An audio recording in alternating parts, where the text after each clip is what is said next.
cigars all around. Cheers, y'all. Well.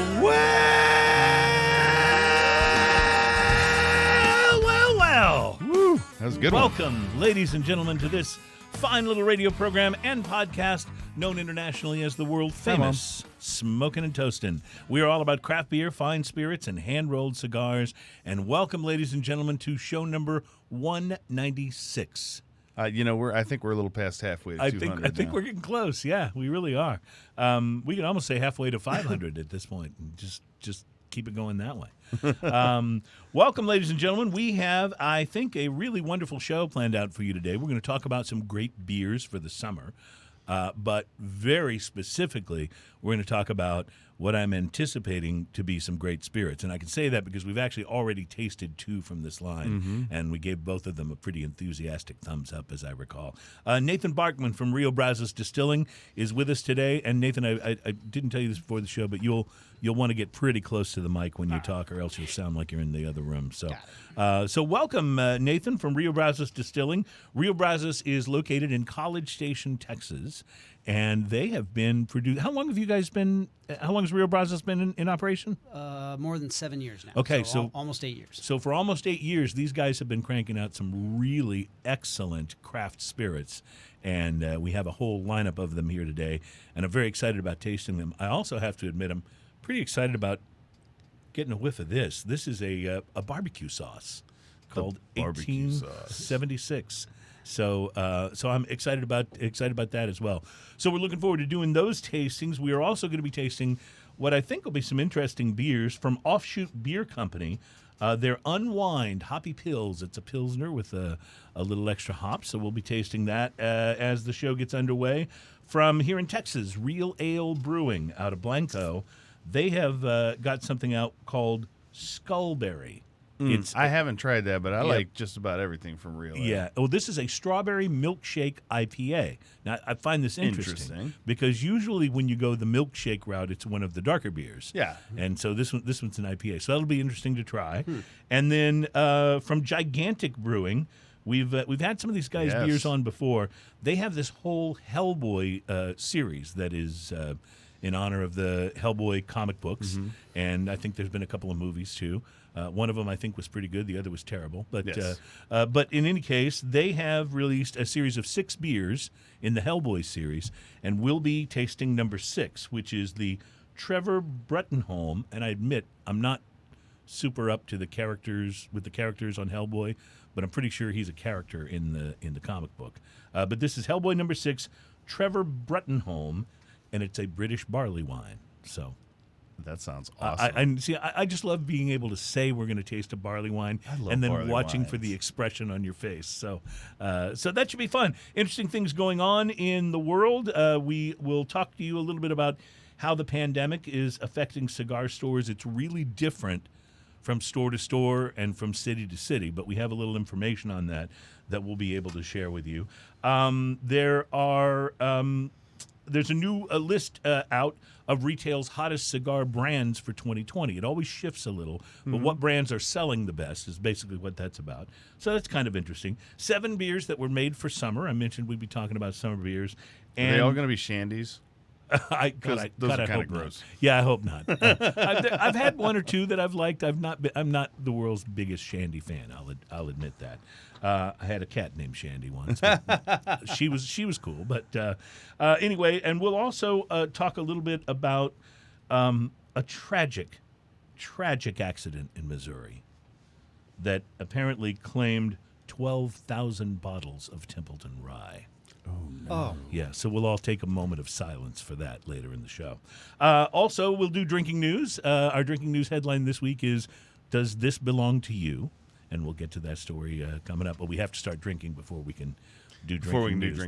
That's kind of a requirement. So, all right, so excited about the show, excited very much about having Nathan Barkman here and sampling some of these goodies from Rio Brazos. This is, people ask us from time to time, what made you guys start this show? And our answer is always one word, and it's always the same. Samples. Yeah, and so that's why do you do what you do? That's why. So anyway, I think it's going to be great. I'm looking forward to it. Ian, I haven't seen you since last week's show, so I assume you've had a decent week. I did. I had a wonderful week so far. You have an opportunity to smoke anything interesting? I've been in the house a little bit. Usually I get out and ride my bike and stuff like that, but it's been raining. Yeah. And the wind has been going, pretty much sideways. Yes. Blowing the rain.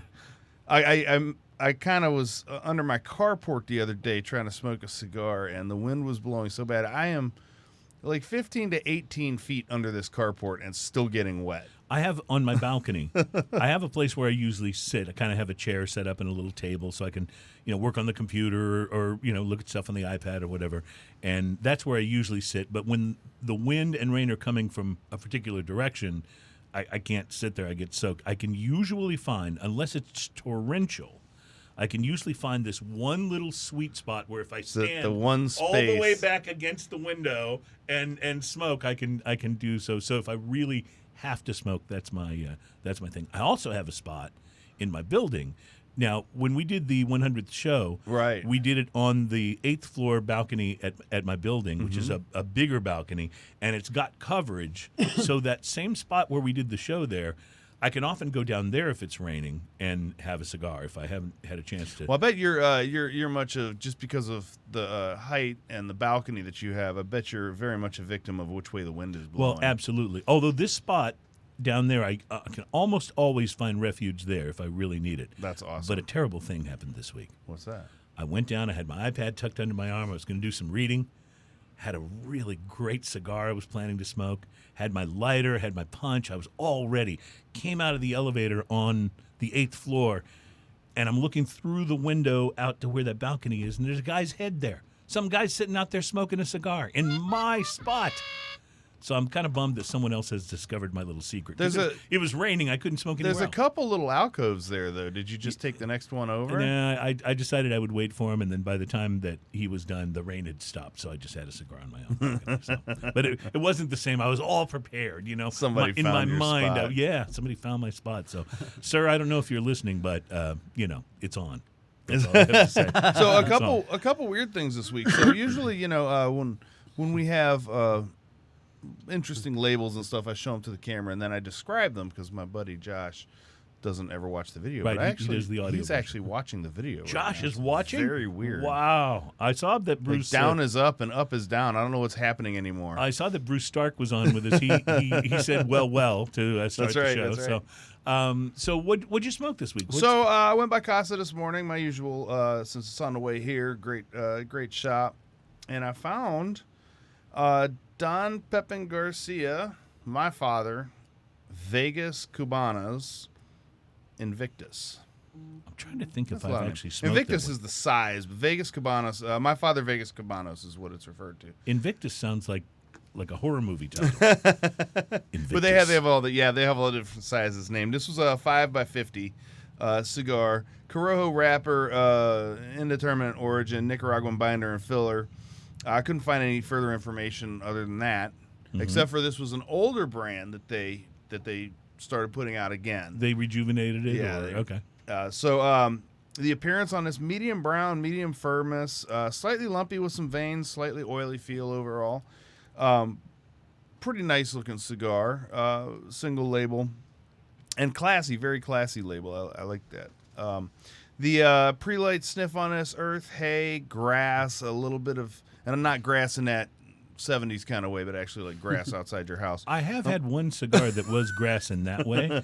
I don't know if you remember the old Lars Teton's line. I back in the remember you day. telling me about He that. had actually. a cigar called Grass, and but it wasn't only, like freshly mown but grass. It was only tobacco, but for whatever reason, if you lit that up, people did not think you were smoking a tobacco cigar. Which in today's day and age, they'd be like, "Oh, it looks like a cigar, but it's okay." Yeah, right. Oh, jeez. Well, you're talking grass in the barnyard sense, or Yes, like right outside your door in your yard. Yeah. Okay, that's a good like smell. the stuff that you mow once in a while. Yeah. Mine's very tall. Once in a while is the key phrase. Right. Mine looks more like a reforestation project. Well, that's important. The pre-light sniff on this, earth, hay, grass, tea leaf, and a little bit of citrus. going on. The pre-light draw on this, I used a clip, had a medium draw. It's a very medium cigar overall. Medium firmness, medium brown, medium draw. A little bit of earth, kiss of cedar on the lips.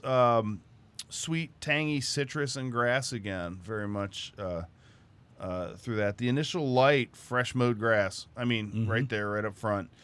Cedar, like if you've ever burned cedar before, that cedar fire smell. Right. Very much. Kind of a smoky cedar. Yeah, very much that. Tangy citrus and white pepper on the finish. Nice. The first third of this, sweet and citrusy. I mean, the sweetness in this was so good. It just, I'm going to go ahead and give this away. All the way through this cigar was a very sweet cigar. And sweet, you often think of, if you think of a cigar sweet, you think of something that's been maybe infused or the tip has been sweetened. That's not what you're talking about. This was not a chocolatey sweet either, which is something you get in a lot of cigars. This was just a pervading kind of citrusy sweetness. Nice. That went all the way through this cigar.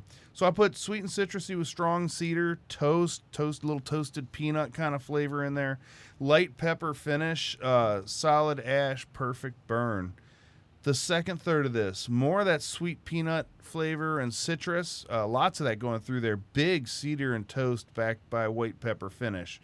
So it didn't do a whole lot of different stuff, but it was really good at what it was doing. What it did was good, yeah. Solid ash, perfect burn. The last third of this cigar, tangy citrus and toast persist. Grass and pepper kind of ramped up a little bit. Cedar and sweetness threaded throughout. Solid ash, perfect burn. This is a My Father cigar. I don't know that I've ever been disappointed with any My Father cigar or anything in that entire line. This was a solid 5, 100%. Nice. I will buy this again. It costs $7.30. Oh, see, that's right in my sort of sweet spot for cigar prices.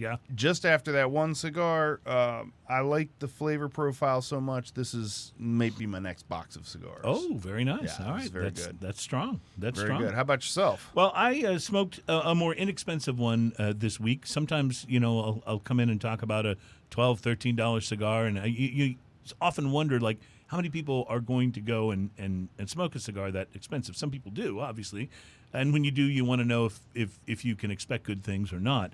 But I like going the other way sometimes and trying to find one of my favorite things to do is to find a less expensive cigar that I really love. Good. Yeah, and then okay, this becomes a regular part of the humidor. So I decided to try the Room 101 Serie HN.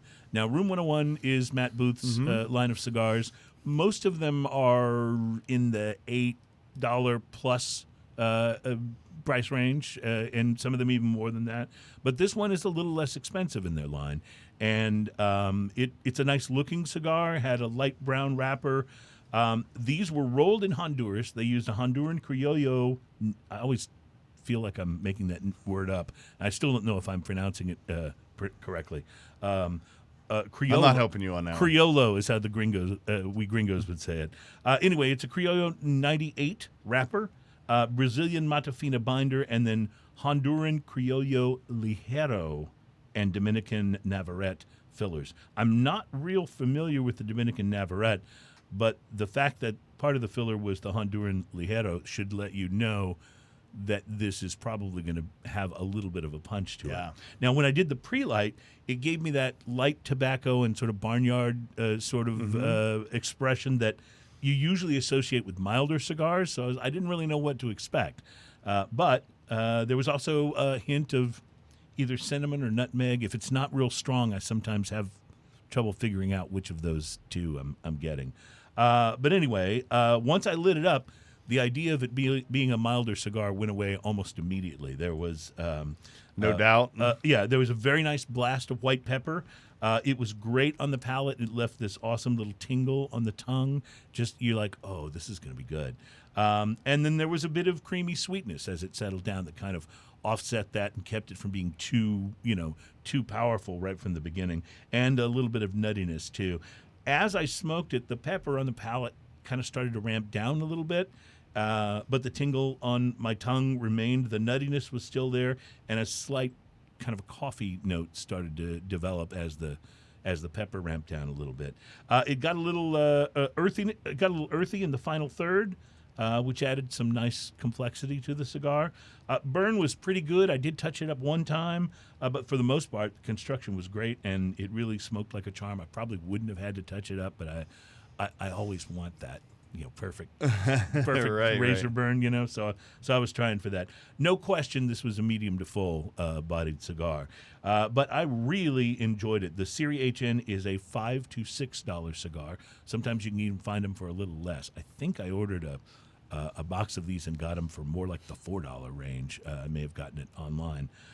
Anyway, really enjoyed it at the $5 to $6 price range.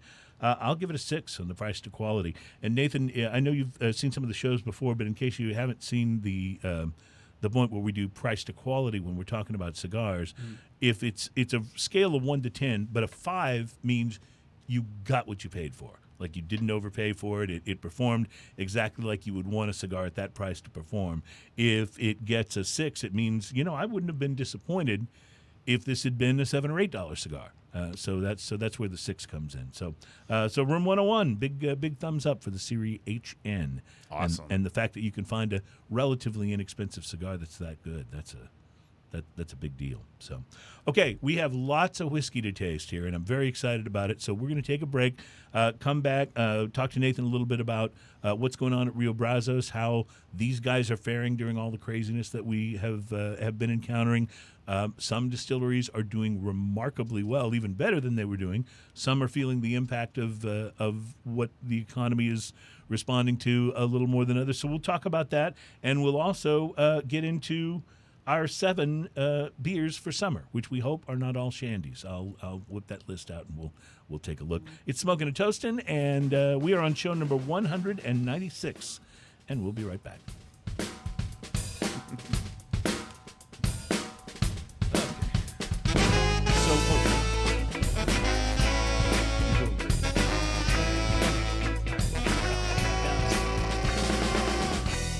Can they see me on the camera when I'm scratching my balls? Because that's Yes, we try to always highlight those things. okay. All right, good.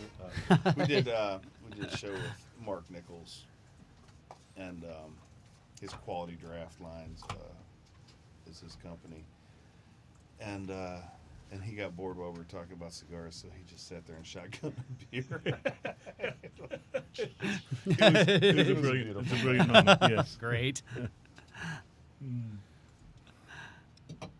And then when I was putting together a little video because Adam graduated from college during all the COVID stuff, so they didn't do a graduation ceremony. We couldn't really throw him a proper graduation party, so we got just family together at our place, but we'd had a whole bunch of people record video messages for him, and I edited them all into congratulations. I edited them all into one thing.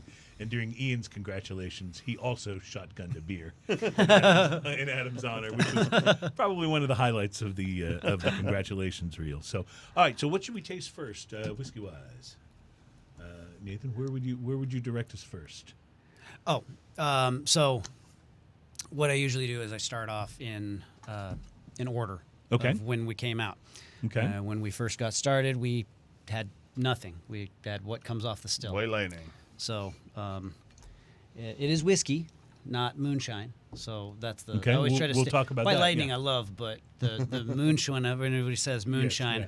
I like to stop them there because All right. moonshine's kind of been a bastardized. So we'll taste 2 in this segment and a beer as well, and then we will save the rest for the upcoming segments. Now, when I'm pouring this, I always get in trouble for my pour. I always, Well, because it's illegal in the liquor store to pour out a solid 2 or 3 ounce pour, but that's what I always do.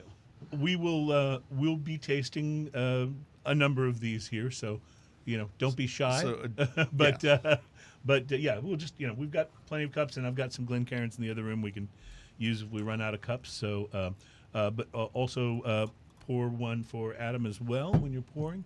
Ian, there's some cups for Yes, the beer. sir. Couple quick shout outs. Howard Sandler's watching. Hey, Howard. What's up, Howard? And Docs is watching. Docs, the man, the myth, the legend. All right, so let's go ahead and break into the next segment here while he's getting that ready to pour. And so we'll do 2 in this segment. Will this be your second one here? What's the second one you'll go to? Actually, it was going to be the. You know what?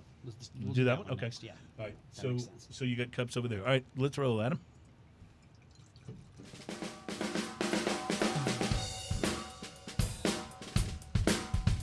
welcome back. It's Smoking and Toasting. It's show number 196. My name is Cruz, the erstwhile co-host. Across the table from me is Mr. Ian Barry, and Nathan Hi, y'all. Barkman from Rio Brazos Distilling is here, and he's already pouring. And I like Nathan already. This is the first time we've met, but I like him already. His pours are nice and generous, so so that's good. We were talking Pours with a heavy hand. We were talking during the break about how when you're doing these in like tastings in the stores, there's a limit to how much you can pour, right? Half ounce. Half ounce. You're Okay. not supposed to pour more than a half ounce. Just poured one extra one there. Just so you know, Can you have some of those cups, please, sir? yes, sir. Just so you know, by the way, the half ounce rule does not pertain to smoking and toasting broadcasts. So you can pour as much as you like. You poured a clear one for us first. Was this the first whiskey that you made at Rio Brazos? Yes, sir. Okay, When it's called Whistle Stop. And it's completely clear. But Texas whiskey. But I understand this is not moonshine. This is not a Right. Now, right. So now, because it's corn whiskey, it doesn't have to go into it never needs to go into wood. It does not necessarily need to go into a barrel. okay. If it does go into a barrel, it needs to be a paraffin-lined barrel or uncharred, so that it does not Take on characteristics of what it's Right. in, right? right for the most part. Now, our College Station can that's a corn whiskey as well. So the difference then between the Whistle Stop and the College Station, which I guess is what we'll taste next, is in how they're aged. Is that right? Exactly. It's One- the same mash bill. Right. Okay. One goes into a previously used. It's a used barrel. So this is one of the 30-gallon small number 3 char barrels that we previously used to make the bourbon. Mm-hmm. We'll put essentially the same juice into a used 30-gallon bourbon barrel, right? and because it's a small barrel, and after 2 years, it's still got a lot of the goodies left into it. Right, right. The char that makes those some of the bourbon flavors that have soaked into the wood. exactly. And, Now and then they'll transfer some of that that to the cinnamon and nutmeg and all those deep bourbon esters, not as much, right. but the caramel and the vanilla, it picks up a lot of that, and obviously And that's where the coloring comes from. the tan, exactly. yes. Well, Ian, I'm going to tell you, this smells like whiskey. It does. On the nose, it is very much a sort of a straight whiskey type of vibe. I'm supposed to tell you before you 90 proof. 90 proof. Okay. Yeah, that's why I always get in trouble for Good that. to know. 90 proof, and look at this pour. So, okay. All right. So Ian, you have you tasted already? I did. What I are your did. thoughts on this? So initially, on the nose, you can taste that, or you can smell that corn whiskey. It doesn't have a whole lot of things going on the nose. It's not. Right. Like I said, it smells like whiskey. Yeah, it Yeah. smells like whiskey. It's not. It's you don't get a whole bunch of notes of a bunch of things. Flavor wise, I don't know what I was expecting. I guess anytime I've had a whiskey that's clear or something like a whiskey that's clear, it's been very harsh. Mm-hmm. This is not very harsh. This is actually clean and tasty and very, very corn whiskey flavor. Like there is no doubt. It strikes me. This is going to. I don't mean this in any way to be negative. I actually really like this about it. It kind of strikes me as sort of like a corn whiskey version of what a clear spirit like a vodka would be, where you get that sort of really singular sort of taste, and there's not like a lot of other things sort of crowding in. You just No, get that it's very- real straightforward taste. But unlike, like you said, so many clears that are harsh, this is not at all. It's very easy. No, to it drink. has a very, very present whiskey hug that comes in after Yep. after the finish. It's not while you're drinking; it's after, and you let it settle for a moment. But it is very, like what the word you used was singular. It's a very singular flavor. It's very sweet corn, and it's delicious. and it's good. Yes, Yeah. it is. It is good. It's kind of a one-trick pony that does that one trick really well. There, interesting. Thank you.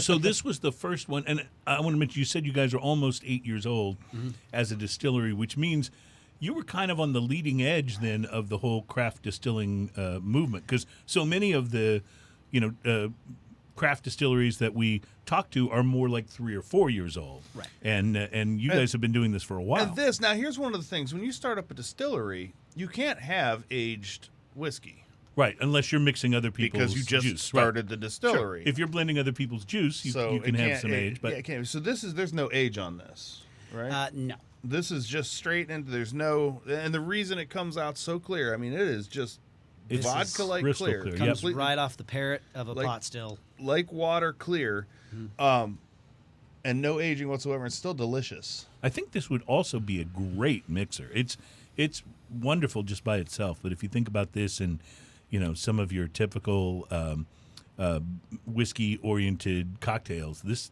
could be a great one for that. It's funny because I keep expecting all these different flavors because I'm drinking whiskey, but I'm not getting any of the things that I expect. So it's kind of messing with my head just a little bit. It almost entirely missing the esters Yeah. that Right. are I created mean, there's no in the barrel. Yeah, Right. there's no dryness from the oak of the barrel. There's no smokiness from the char. There's no vanilla. It's just, but And it's good. A lot of times when people go for a moonshine or a clear whiskey spirit, they are looking for that purity. But this one is so much easier to drink Have you- than a moonshine Have or a you lot used of the this to clears. mix? Yeah, so when you make a whiskey drink out of it, when you make a Manhattan out of it, it still brings a lot of that corn. That a lot corn- of corn corn sweetness, right? cornbread, Yeah. corn sweetness. But when you make a Cosmo, or any of that, like a smash or any of those types, the minute you put fruit juice in it, lime, any kind of acid, it pretty much cuts straight through it, and it becomes a full-bodied, very round, mouth-filling vodka. So- Interesting. Yeah. So there are quite a few, especially local bars around College Station, that are using this as their vodka in a lot of these, That's so interesting. signature Yeah, cocktails. So right. what is exactly then something like this? What is exactly the distinction between this and vodka? Is it just the corn and barley, or is it? It's the oil because it comes off the still at such a much lower proof. In order to be vodka, it needs to come off the still at neutral, so at 95%, and it can't on a pot still under normal atmospheric conditions, you can't distill much higher than 95% off the Right. off the still. With this, it's six. It can come off the still at 170 proof. Wow. So that's much lower. Yeah. Or 160 proof, actually. I'm sorry. It can come off the still at 160 proof. So coming off at 80% is a much lower alcohol coming off the still. So it's bringing over a lot of oils. And that's where your primarily- flavors come from. Yeah, and these are exactly corn oil, barley oil. Yeah, the corn flavor is the predominant It's very thing present. that you're getting, Yeah. and because it's not aged in oak barrels or bourbon barrels like the next one is, it's not picking up any of those flavors, so you're getting just the pure corn and oil sort of vibe from it that gives it a really the word that comes to my mind is pure. So- it has a very pure That's flavor to that it. sweetness that a lot of people use the term Right. sweetness. They feel like I must have added sugar. There's no sugar in anything that we've made. Right. Ever. There's no additives at all. When those oils coat your tongue, it fools you into Right. believing that there's There's a sweetness. sweetness. Makes your That's palate right. sense of Basically, sweetness, but yeah. it's really just the corn. Exactly. Yeah. This is funny because the more little sips I take of it, the more I actually like it. Yes. And I liked it to begin with, but it's kind of getting a little better on my palate. Yes.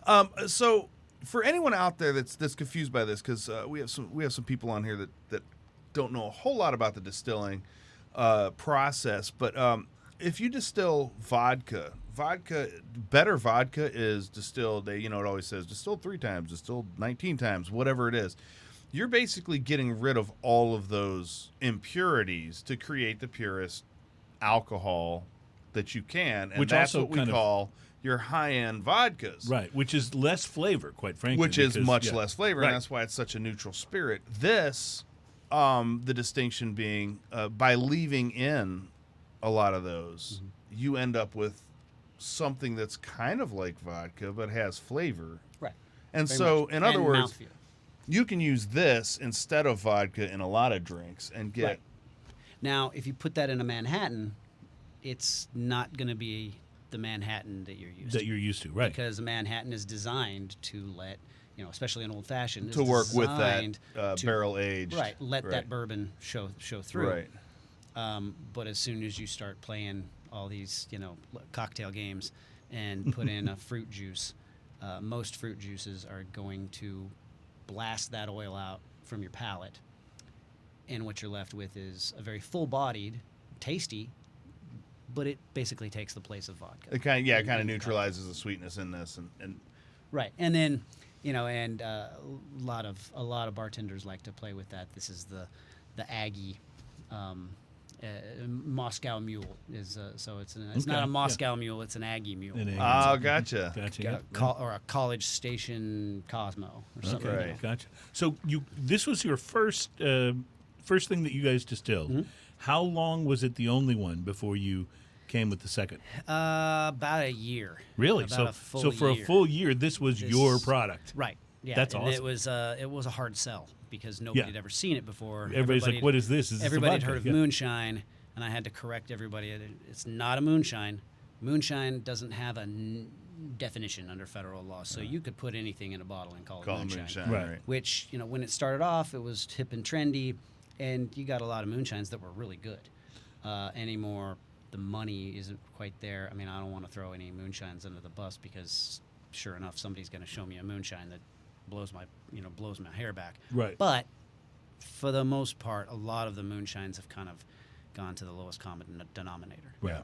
And that makes sense. Now, the difference between what we just tasted and the next one, this is basically the same juice, the same distillate, but it's been aged for 1 month in oak barrels, mashed, distilled, and bottled at Rio Brazos Distillery in College Station. So I'll give you that. Absolutely. For Can I hold that to the camera for just a second? I want to show the difference the difference in the color. Yeah. 1 month makes this much difference in the color, and this is how it starts, and this is what it becomes after 1 month in that. So there's To be honest, the 1 month, we've never released one that was less than 3 months. That does make a difference. It's more, the 1 month is more of a cover your ass because we don't want to ever be accused of being deceptive. That's the so. Somewhere it's Wade always been Woodard at just least. put a good check mark beside their name. Right. Because he's Mr. Transparency. But yeah, you're absolutely right. It's great. It's great to know that if it says 1 month, that's the absolute minimum that it was aged. And there's so much talk about aging when it comes to whiskey. It is really interesting. It's going to be interesting to compare side by side what this juice right out of the still versus 1 to 3 months worth of aging, what the difference is going to be. And so he's going to pour that real quick. Ian, while he does that, maybe you want to get ready with our pills. I was going to. Would you mind handing me some glasses, please? I certainly will. I thought I sent some over earlier, but We did, but he's using the glasses I laid out, and that's just all fine good. by me. That's all good. We got plenty of plastic cups. So, somebody asked me once, why do you guys use plastic cups instead of Glencairns? And my answer is, do you see how many whiskeys are up here? And that'd be a lot of dishwashing at the end of the show. Yeah, we're not doing the dishes here. Yeah, absolutely. So, All right. So we got a. Now immediately you got more going on the nose. That's the first thing that I would say. And much more and that makes complexity. sense, right? Yeah. So was this actually your second release, or did this come later? No, actually, the Boxcar was technically our second. Oh, release. the Boxcar. That's okay. We'll get to that because We've had that on the show. That's good stuff. Yeah. And yeah. I drank all of it. I think a bottle's in the way of something. There you go. Well, I love this on the nose. It's got certainly more going on. Like you were saying, there wasn't as much going on the nose on the very first one, but this is showing you a little more on the nose, and now you've already taken a sip. So, talk to me, Goose. I have. This that corn flavor is still very present. It has very, very similar profile in that right up on the very, very front of the palate, but everything afterwards changes. Well, yeah, the finish is The vanilla, remarkably there's different. a little bit of almost a caramely kind of thing going on in there. There's a nose wise, you can pick up that the oak of the barrel. Mm-hmm. But it's definitely there on the finish. You get, like you said, that vanilla and that. It's interesting how much different the finish is. The finish has a lot more flavor than the previous whiskey, but also the whiskey hug is a lot less. There's a lot less heat overall in this. Mm-hmm, I agree. What's the difference in the alcohol content on this? This is just this is 90 proof. Oh, 90 proof the same, and it's so we're apples to apples here on that, and it's amazing how much the flavoring masks the heat of the whiskey on that. Right. Absolutely amazing. It does have a little whiskey hug, but it's Little not bit. not quite as intense as the first one was. Yes. Here again, I believe that has a lot to do with the amount of oil. There's Yeah. a lot. It's a very oily whiskey. We make no attempt to filter any of our products. Please don't, because that's what makes it so good. Well, you it know? really does linger, like that oil really lingers on the palate too. Like the flavors really linger. Our pot still is made by Trident Stills in Maine. Like all of our equipment is high quality, made in America. And when you're using very, very good ingredients, Texas grown corn, Texas grown wheat, Texas grown barley, Texas malted barley, and then you're putting it into a pot still. It's almost hard to make lesser whiskey.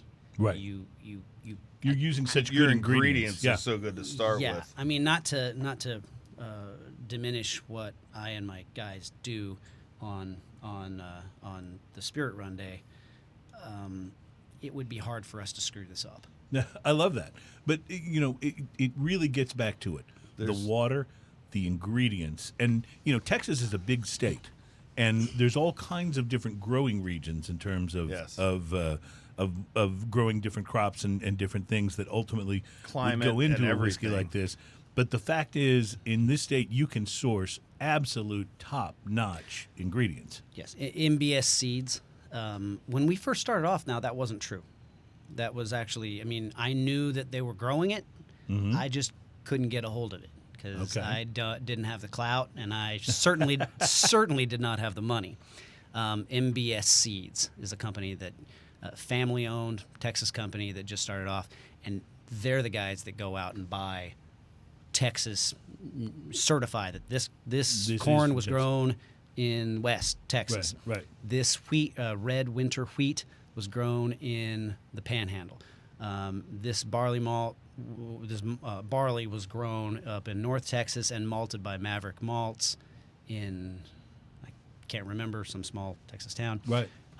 In a floor malting facility, like an old Scottish, Love it. And so,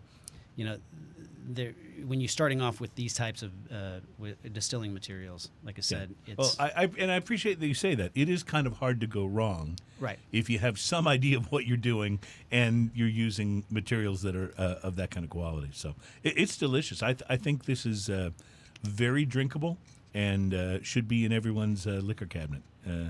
Comes highly recommended. What does this retail for?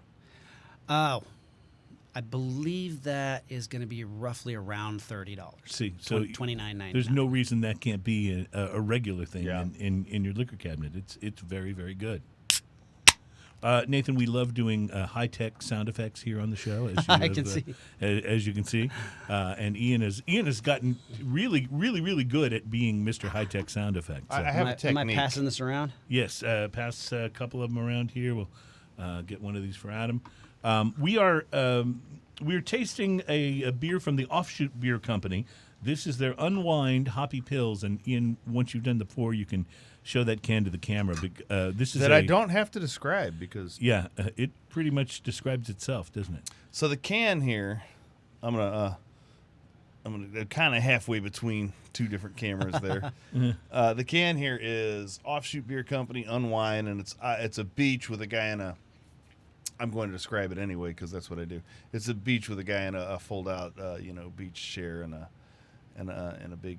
Ian, I didn't write down from my notes where the Offshoot Beer Company is located. Can you find that on the can? I can find that on the can. Oh, from your friends at the brewery. Ah, the brewery. Did you know that? I don't think I didn't did. know anything no, about no. that. That's the brewery, which is BREU. Brewed and canned by Offshoot Beer Company, can in Placentia. Placentia. Placentia, California. Okay. Well, it's it's very hard not to say placenta. right, especially after you've had That's totally wrong. a little bit of, after you've had a little of the corn whiskey, it's even harder. So this is great on the nose. It's a Pilsner, so I was kind of expecting that, kind of standard Pilsner sort of aroma, but it's got a little It's more hoppy. than that. It's got a little more than that going on. There's some Almost hops on the IPA nose. kind of smell. Yep, yep. So it'll be interesting to see Good. if you like this. I probably will because I'm the IPA guy, but okay, I dig it. Yeah. I dig it. It's definitely got more hops though Yeah, than you're used to from a Pilsner. It's got a little bit of So- that in it. All right. Sorry, we had a comment on here, and Zach goes, apparently Placenta, California is right next to Volva, California. Oh, there you go. Of course it is. One would expect nothing less.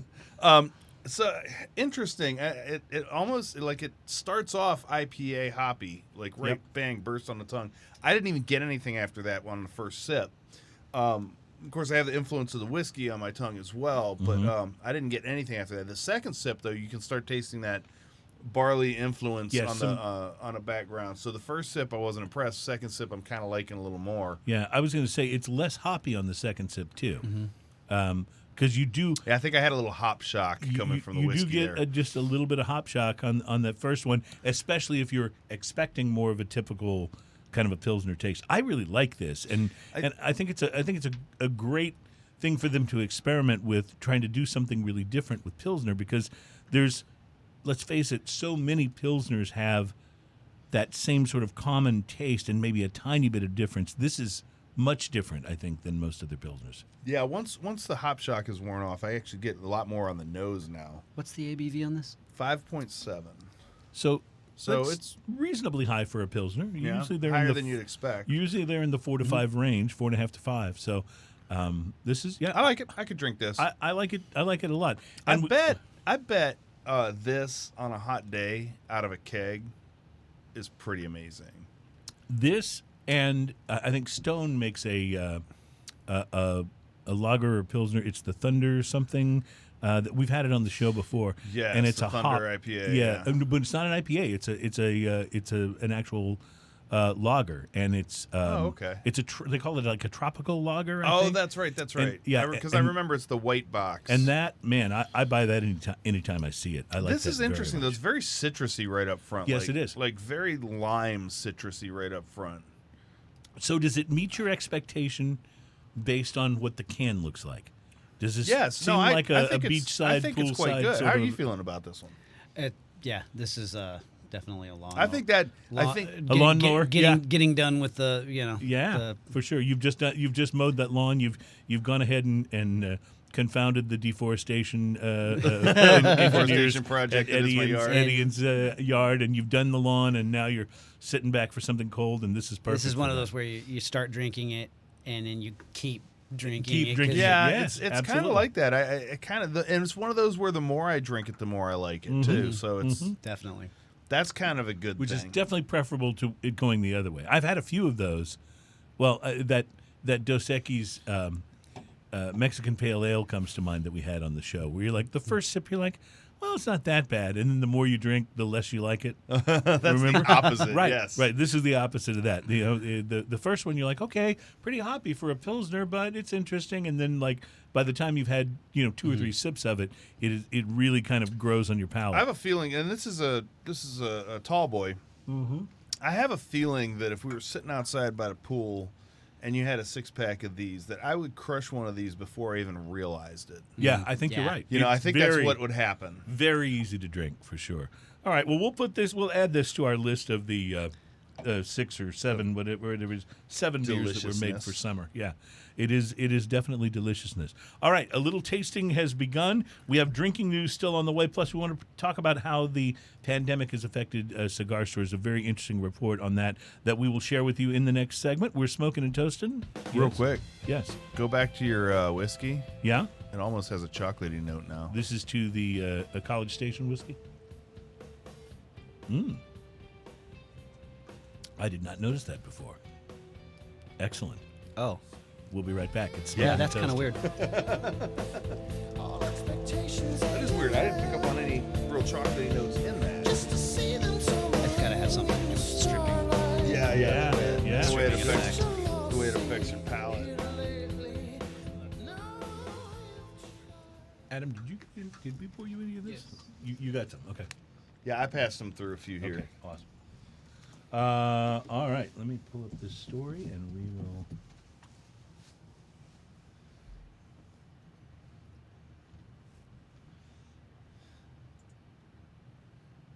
Awesome. That's fun. All right. So what are we tasting next? Do you want me to hand you any of these bottles for the next segment? Let's do. We got how many left? 1, 2, 3, 4. So let's do 2 more in this segment. Wait, this is 3. This is 3. Yeah. So we'll do 2 more in this segment, and then we'll do 1 each in 4 and 5. So what do you want to taste next? Do we go in Boxcar next? Or we? Oh, sure. All right. Hand that over to you, and then. So we're gonna skip beer this segment. Yes, we'll skip beer this segment, do 2 of these, and then we'll do a beer and a whiskey in 4 and 5. All right. Yeah, so Nathan, with your mic, can you come a little bit closer when you're talking? Just a little Yeah. bit? Yeah. Yeah, scoot up just a little. All right, ready? Let's rock it. Am I pouring this? Yeah, go for it. Yeah. And feel free to pop the cork right in front of the microphone for authentic I and like trying expensive. to get the scrunchy sound to Expensive. Oh yes, I know. You're good at that. This is the, if it's done right, Ah, yeah. it can be cool at the bar, you know. All right. Unless it's really cold, because the wax gets a little brittle if Oh, it's yeah. really cold. So you got the bartender trying to be cool, pops off a piece of wax, hits the guy in the eye. Welcome back, ladies and gentlemen. It's Smoking and Toasting, show number 196. The wonderful sounds of the Suffers from Houston, Texas. And we are so glad to be on show number 196. We're so glad to have Nathan here from Rio Brazos Distilling. He is pouring the Boxcar, which we've had before, but I think, Ian, as you pointed out, it was a number of shows ago, and that bottle's been gone. Oh, that for a bottle's been while. gone, yes. Yes, that bottle's been gone for a while, but it's good stuff. Somebody gave me a bottle of Boxcar. I can't remember if it was birthday or Christmas. Yeah? Was it you? Might have been. Might have been. Anyway, I know I got it as a gift, and I hadn't tried it before. Yeah. So, and then I brought it on the show. Okay. Well, the bottle certainly has been And gone. let for me a while. point out that there are some things that I've gotten for free that did not make it on the show. Yeah, I understand this.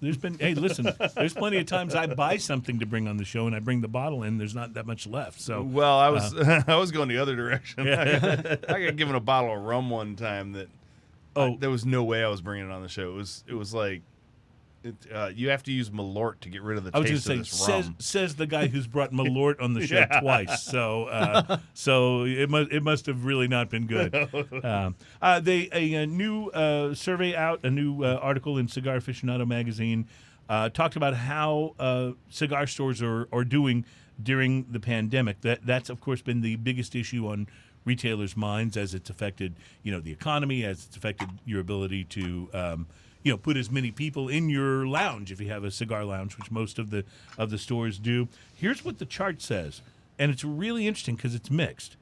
Shops reporting a decrease in sales during the pandemic, 43.7%. Shops reporting an increase in sales, 41.4%. Ooh. So, as you can see, it's really affecting different shops different ways. Flat sales, 14.9%, and shops that reported some degree of closure during the pandemic, 64%.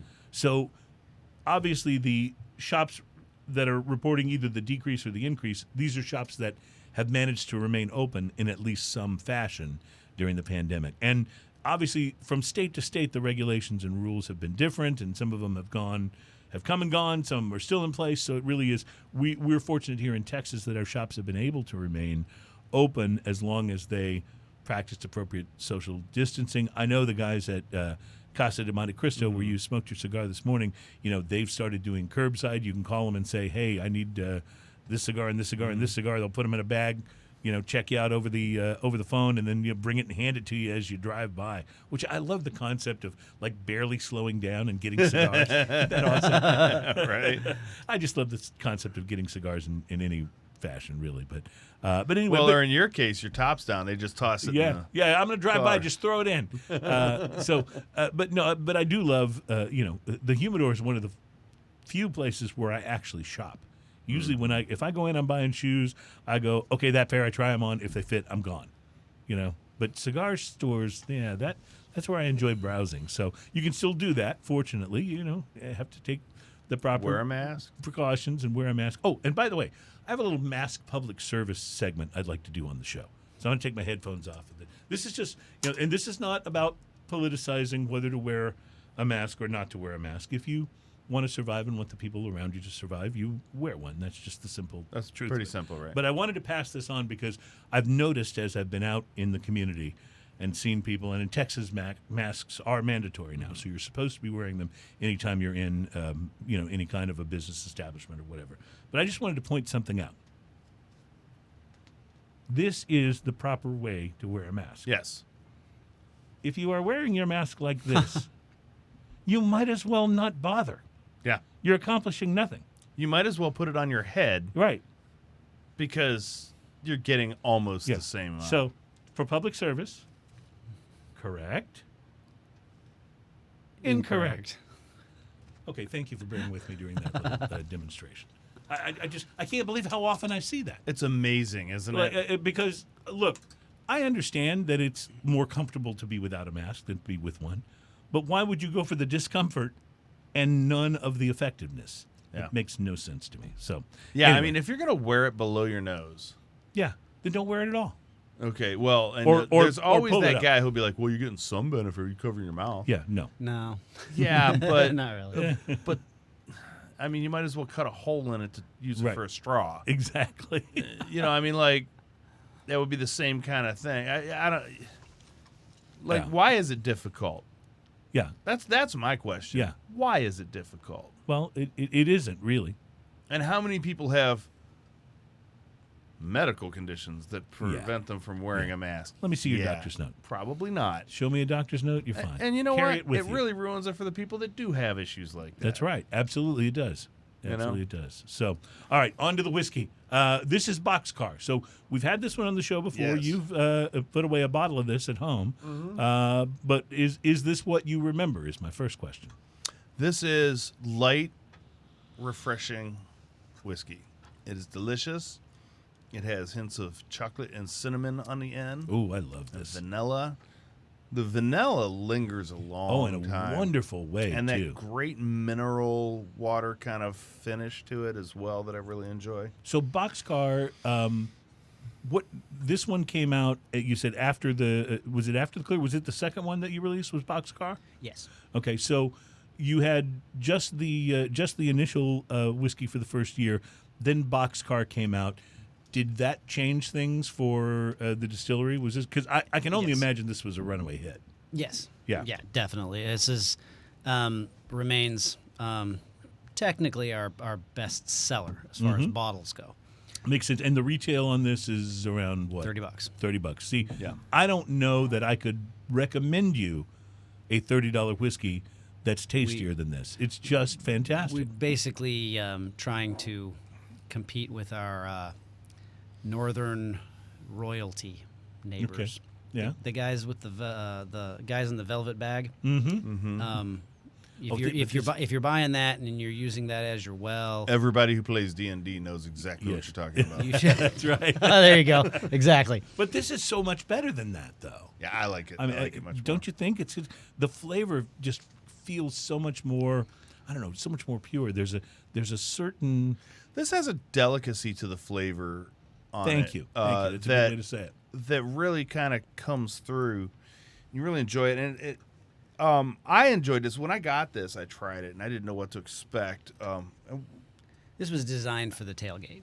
This was. Oh, it's this perfect for that. Yeah, designed this is easy for drinking, lots of flavor. I Yeah. will also tell you that the lowest proof at 80. This is 80 proof. This is the only whiskey we've ever made that we've put at that, and specifically so that it could be by design, right? thrown around by bartenders and used on the fly at tailgates, shot bars. this makes a really good Manhattan. It makes it's great with a couple chips of ice in it. Just sitting around and sipping it like this. And that's the two ways that I've had it, or straight, which is also delicious. But I just love the flavors on the finish. And it also this particular whiskey, and I'm going to compare it a little bit to Buffalo Trace because we're in the same price category, as Buffalo Trace, which I also think is a brilliant whiskey. And much like that, both of these will pair with any cigar. Right. I mean, it just has a flavor profile that will lend itself to just about any cigar. So if you're doing the whiskey sniff, Yes. and you come across this one, you will find this is a candidate. Yes, Yeah, you will for find. sure.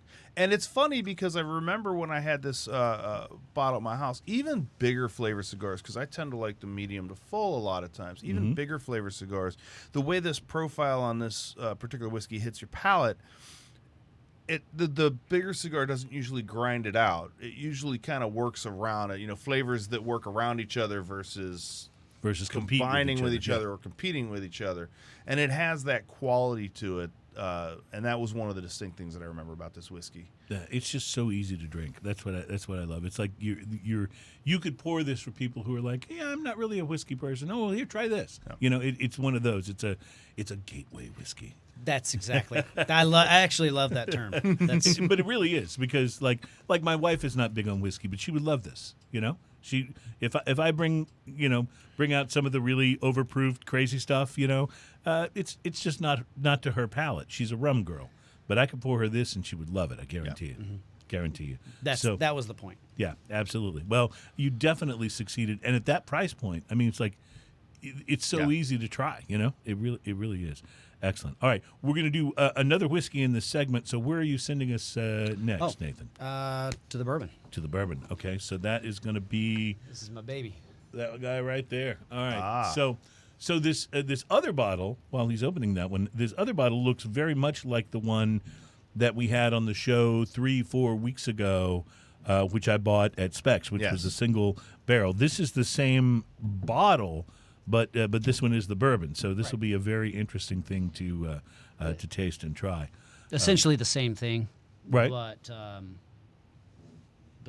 that black on gray label indicates that this was purchased by someone who came in, Said we want that whole barrel. tasted Right. tasted the barrels that from any barrel they wanted to taste. I popped open the bung, put in a thief, gave them a little taste, Yep. and they decided which one they wanted, and when they did, they wrote their name on it. Oh, so when that happens, that will be like a particular retailer. Yeah. And most of the time, or would it be something so far else? it's been a retailer, Specs, a distributor, Okay. Allied, and a couple of steakhouses. Okay. So Yeah. so if a distributor were to come in and say, okay, we want this barrel, then that would be available to the outlets, the retail stores they distribute to. Exactly. In the case of Specs, you would have to go to You have Specs to go to get Specs to get it, and and I would guess probably even maybe only one or two locations of Specs. It makes that it it makes would sense wind up also in, that you'd have steakhouses. I have extra glasses. Got it. I somewhere. got it. Okay, gotcha. It makes sense that the steakhouses too, because if you're going to have a steakhouse and you're going to have a great steak, and you're going to have the exclusivity of saying our steak is awesome. Yeah. Pair it with this whiskey. Right. And you're looking for something that feels like it's supposed to I go will tell with you, that. whiskey and steaks. Oh yeah. Oh yeah. Well, there's a reason that places like B&B Butchers, which have been a sponsor of the show for quite some time, there's a reason that they have such a an expansive selection of whiskeys and bourbons because, let's face it, whiskeys and steaks. That's that's one of the things. So looking at this in color, I've still got a little of the Boxcar left. This is a much deeper amber. Yeah. The Boxcar is a little more straw colored. This is a much deeper Almost amber, a reddish. for the bourbon. Yeah, got a little bit of a reddish tone. So to it. we're using 30-gallon barrels instead of your standard 53-gallon barrel. It's not as they call it a small barrel program. It's not as extreme as when they put them in those little itty bitty right. liter barrels. I mean, most people can't really see the difference between 30 and 53 gallons. But you get more contact with a smaller barrel. Yeah, Right, the surface to volume ratio Yeah. of whiskey to char. Right. Is what Juice we're to going wood, for. we like to call it. Exactly. And it's and same thing, slightly different. This is only 70% corn, 22% hard red winter wheat, and 8% malted barley, Right. which gives it a little bit of a. There's a slight difference in the flavor, but I've stopped describing it because no one agrees with me. Oh, really? Okay. Yeah, this is our baby. So I noticed that there's writing on the label of the bottle. You've got batch 17 on here, and you've got the 1.5 year aging. You got the 45% alcohol by volume. Does that mean that if I see this at retail, that different bottles will be different potentially from each other? In other words, this isn't brewed to a particular standard. You're like, this is this batch. Yeah, exactly. Okay, gotcha. Yeah, then similar to the single barrel in that everything is different according to what was called for at that time. But the person who wrote on that took a proof, Right. put it in the hydrometer, put the whiskey in the cylinder, took a hydrometer reading, and that person that signed it, I think in this case, that's going to be my wife. Okay. Honey, would you sign these bottles for me? Exactly. Is the person responsible for... So I love this. To me, this is one of the beauties of craft distilling. Yeah. That it's not just about, although with Boxcar, I'm sure you blend and your master distiller is always working to make sure that's consistent. But then you've got these other lines where it's like, this may be different, but we really liked how this They just batch have to be came out. consistently Right. good. Right, exactly. They don't Exactly. have to be That's consistent. They have to be yeah. consistently good. I find that exciting. I know a lot of people tend to buy the same flavors over and over again, whether it's beer or whether it's whiskey or whether it's whatever it is you're drinking. Like some people drink nothing but Dr. Pepper or whatever. I personally love the diversity. I love to be able to go, this one's a little different from that one, or try different things, because I'm not always in the mood for that one thing. You gave away your Texasness there, by the way, by using Dr. Pepper as your reference. Right. That is such a Texas Well, thing. for a lot of I mean, you people, can find it's it. Coke You or- can find it everywhere, but Texas, or Dr. Diet Pepper Coke or rules. whatever. Yeah, I mean, but a lot of people do that. I mean, a lot of people do that with beers. They pick their big box beers and they go, okay, this is all I ever drink. Well, I told you about that whole documentary that I watched about Anheuser-Busch. They have competitions. What a weird culture that is. They have competitions amongst their brewers, their master brewers at their various breweries around the world. And the competition wasn't who could make the best beer. It was who could make the most consistent consistently beer. Budweiser tasting Budweiser. And that's a thing about Bud and Bud Light. Right. As far as what brewers use to actually judge themselves, Budweiser and Bud Light are the best beers that have ever been made, according to those standards. Right. You could go back to 1972 to Tokyo in a time machine, and you taste that beer. It should taste exactly like the beer you just bought at Anvil Right down the street. Well, this I don't know if Anvil will actually say Yeah, Budweiser, right. but they have some great stone Well, beers. okay, on that wasn't a tap, good so- example, but but- yes, but I know what you're talking about. But yeah, in this documentary, and I've talked about this on That's the show a weird before, culture. It really is. These brewers are. I mean, they're obsessed with this competition, and hats off to them for being really, really into what they do. But the idea isn't who made the best beer. Not the at idea all. is it's all about who made the most consistently Budweiser. I Exactly. understand if you have a brand that's as big as that, then part of your quality control is to make sure that your brand, as far as your that every time I buy a distribution can be the same. Budweiser, I know what I'm getting. And there is, I guess, a value to that. But in the United States, diversity has been in and out of style a lot of times. And throughout the 60s and 70s, and especially in the 70s into the 80s, I think especially, the homogenization of our food stuff, of like making everything as consistent as possible so that when you go to McDonald's, no matter where you are, it's always the exact same The Big Mac thing. always tastes the same. Yeah, right? or Burger King or whatever. I mean, you look at it as the same thing. Luby's Cafeteria. You get the big thing of fish, which is basically just a tartar sauce delivery system, and it's the same. It's the same no matter where you go. Right.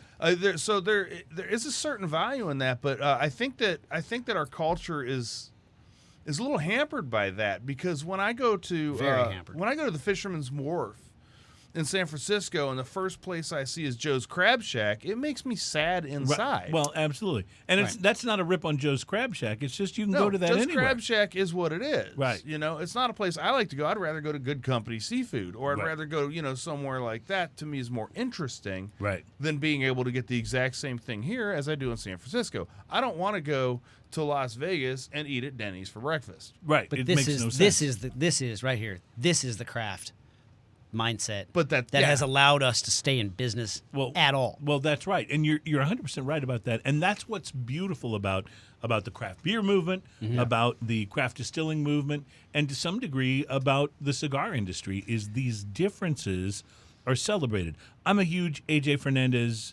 fanboy. I love his cigars. I've been really taking notice lately, buying different cigars, even boxes sometimes of different AJ cigars, and really telling the difference between the blends. He blended this one for this kind of an experience. He blended this one for more of this kind of experience. That to me is fascinating, and is part of what I love about this whole whole area that we're in. And in distilling, I feel like it's the same way. By the way, we haven't talked about this. This bourbon is delicious. It is delicious.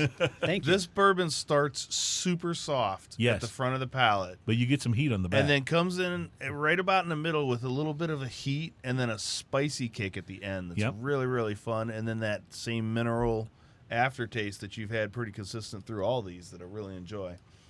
This has a little more of that kind of cinnamon, almost a baking spice thing going on at the tail end of it that I kind of get. And a nice little, it's subtle, but a nice little whiskey hug that comes back to you after the finish, which is great.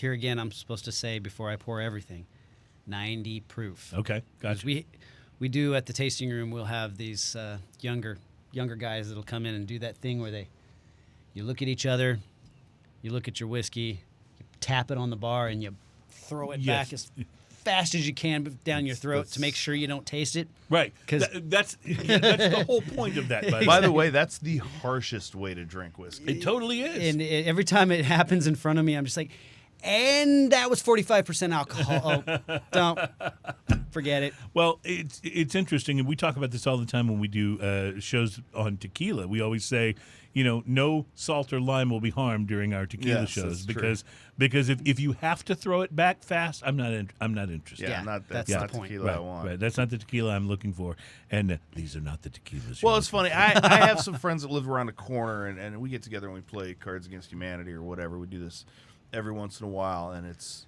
a quick bicycle ride from my house to his house, So but I'll go over there, and they drink a lot of Jameson, and I think Jameson is a fine whiskey. There's nothing wrong with that, but they always do shots. Bam, they shoot it down, and they put a shot glass in front of me, and I sip it the entire time. You see that in the movies too. They're always throwing back the whiskey, or they're taking the bottle and taking a huge chug.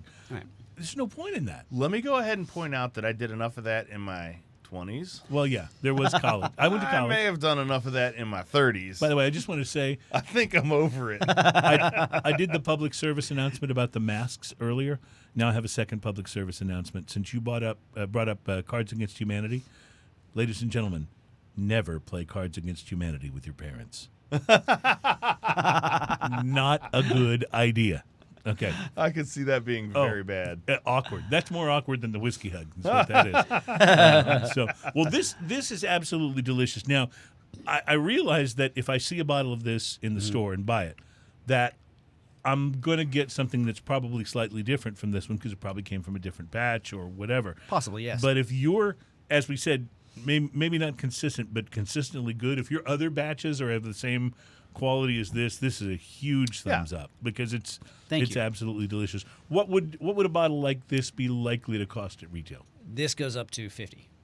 On the You're shelf. still not talking about a prohibitive price for a great bottle of bourbon. You know, it really is. And let's be honest. We talk about this a lot. As the spirits go, you're very often paying a lot more for a real quality whiskey than you are for a real quality rum or tequila or gin. Right. Well, that's the issue with collecting whiskey. Yeah, I It guess is- you're right. But this, I think, the quality is much higher than what I would be expecting from a $50 bottle, and I think that's fantastic. That's the idea. Is we got to the point where we could actually put it out. We've got some barrels now. We want to make it available to people. During pandemic time, have you noticed a change in your business? Has it been? I know people are drinking more, but how has it affected you guys? And I know this isn't universal across the board. Sure. But I think it's different for everybody. By the way, we're very we benefit a lot from the craft cocktail bars, a lot of which are 51%, right, which have been shut down, right, with prejudice. On the other side, the hotels that tend to carry our products are these ultra premium, super high-end high-end hotels that all lost their conventioneers. Sure, all lost their. So all of this impacts everybody's bottom line. On the that's involved. wholesale side, it's not been good. Right. We have some friends that like us because we're Texas, and we really are Texas, as opposed to, I'd say about 80% of the Texas whiskeys on the shelf. We are owned and operated in College Station, Texas. You're owned and operated. You're using Texas-grown ingredients. My wife and I own this company 100%, and our two kids. That's awesome. That's who owns this. That's not very few. Oh, you count them on one hand. Right. And we owe a huge debt to men like, Dan Garrison, Tito Beveridge, We Chip love those Tate, guys. These guys, Mark Schilling. These guys paved the way. We could not have done any of what we're getting away with now. We could not have done that without guys like that. I'm missing. I could be dropping names all day. Sure. But we understand what you're saying, though. These are guys that kind of paved the way for Texas not whiskey only to for mean something. little guys like me, but also for the pretenders as well. Right. So I get it. I totally do. But what's awesome to me is that what I sense from you as you're talking about this and describing what you're doing is I sense it is a business. Of course it is. And you want to, if you have a business, you want to make money. There's no shame in that. But what I love is also sensing the passion that you have for what you're doing. To me, that's what you're going to make good business decisions because that's what you need to do. But the passion is what's going to drive something tasting like this, in my opinion. So the bourbon really started in Alaska. I went to Alaska to get a job as a political reporter. Oh. I was covering in Texas. I was covering at the Marshall News Messenger, at Dallas Morning News. I was covering mainly meth lab busts, and I went from meth lab to meth lab to meth lab, and it was not exactly an uplifting experience. Yeah, I can only imagine. Yeah. Went to Alaska to get a job as a managing editor. My girlfriend then, she's my wife now, moved up there to be with me, and the woodshed that we were renting at the time burned down with everything we owned in it. Oh my gosh. We went to we got kind of homeless. We lived in the attic, 3rd-story attic of a guy, old Vietnam vet. There was a reason he was living out in Bush, Alaska, out on the tundra. Of course there was. But we still don't know what that reason was. He had built a Victorian-style cottage on stilts on the tundra. And he was the guy who taught me how to drift net for salmon, and how to fix my snowmobile, and how to What a fascinating story. to use a 55-gallon drum and a copper coil and a soldering iron to turn cornmeal and flour into whiskey. Wow. What Now, a of course, great story. To make sure everybody understands, I never actually helped him do this of course. because that would have That would be illegal. exactly. Yes, of course. Yeah. But when I got back, that was when I got the idea for What a great story. I love that. And he was able to tell the story of being a political reporter in Alaska. And I was going to say the only politician I know from Alaska would be Sarah Palin. So beyond that, I have no idea what Alaska politics would be like. So it's about like that. okay. So from this upstairs attic place where you were staying in the man's house, could you see Russia? Not quite. Okay, Bethel just checking. Bethel is southwest yeah. Alaska, so pretty close though. Just checking. Well, welcome back to Texas, I will say belatedly, because after you've lived in Alaska, not dogging on Alaska. I mean, it's a wonderful experience, but I bet you're happy not to be shoveling anything during the winter. Oh yeah. Yeah. Yeah. That's Well, just to bring it back to the bourbon, this is wonderful. This is a really, you just sense the craft and the the passion that went into this, and the flavors just marry so well. That's wonderful. This is, we often talk about how smoking and toasting directly impacts sales, and here's an example, because I will be buying some of this. Yes. This is just absolutely fantastic. All right, let's take a break. We have some more beers to taste. We have drinking news coming up. It's definitely time for that, and I am looking forward to getting now into some of the single barrel stuff. And then what is this back here? You've got a bottle down behind here called Chimney Hill. What is Chimney Hill? so essentially what we're doing is once it becomes straight, i.e. 2 years in a first use charred oak barrel. Right. In this case, 2 first use charred oak barrels. Okay. Then we take it, and we last year we purchased a bunch of Sauternes casks from a broker that brings them straight over from France as soon as they are emptied. So I'm going We to take show my ignorance here. Sauternes is what? Sauternes is a type of wine Okay. that depends on a good portion of the fermentation actually happening in the grape. It's called a late harvest. So these must be very interesting barrels then. Yeah, I wish everybody could have the experience of popping open a Sauternes cask for the first time. Oh, it's wow. a 60-gallon cask, and out of our 30-gallon barrels after 2 years, we're only getting about between 20 and 25 gallons of whiskey out of that. We put 23, 24 gallons of whiskey into a 60-gallon hogshead, 60-gallon wine cask that's already got a little bit of Sauternes wine sloshing around in the bottom of it. Awesome. 1 use, 1 barrel into one cask, and out of that one cask, we draw what's left after 3 months of. It says finished, and I personally promise you that's Bourbon whiskey that's finished 3 months. in Sauternes cases. All right. Yeah. All right. Cask. All right. So we'll get to that as well. I'm looking forward to that because now you've got my curiosity totally piqued for that. So we'll take a break, and we'll be right back. More beer on the way as well. As a matter of fact, in the next segment, we'll be tasting this Skullberry Strawberry Milkshake IPA. Looking forward to that. Skullberry.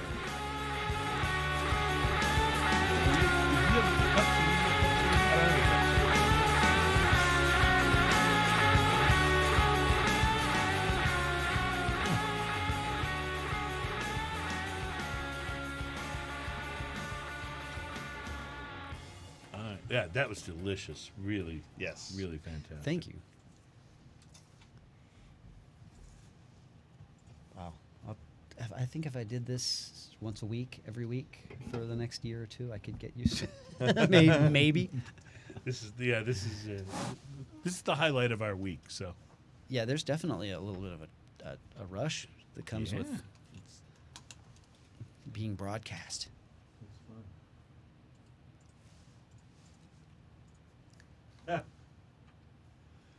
Blake Matthews says, "My lord, the devil's drink." Yes.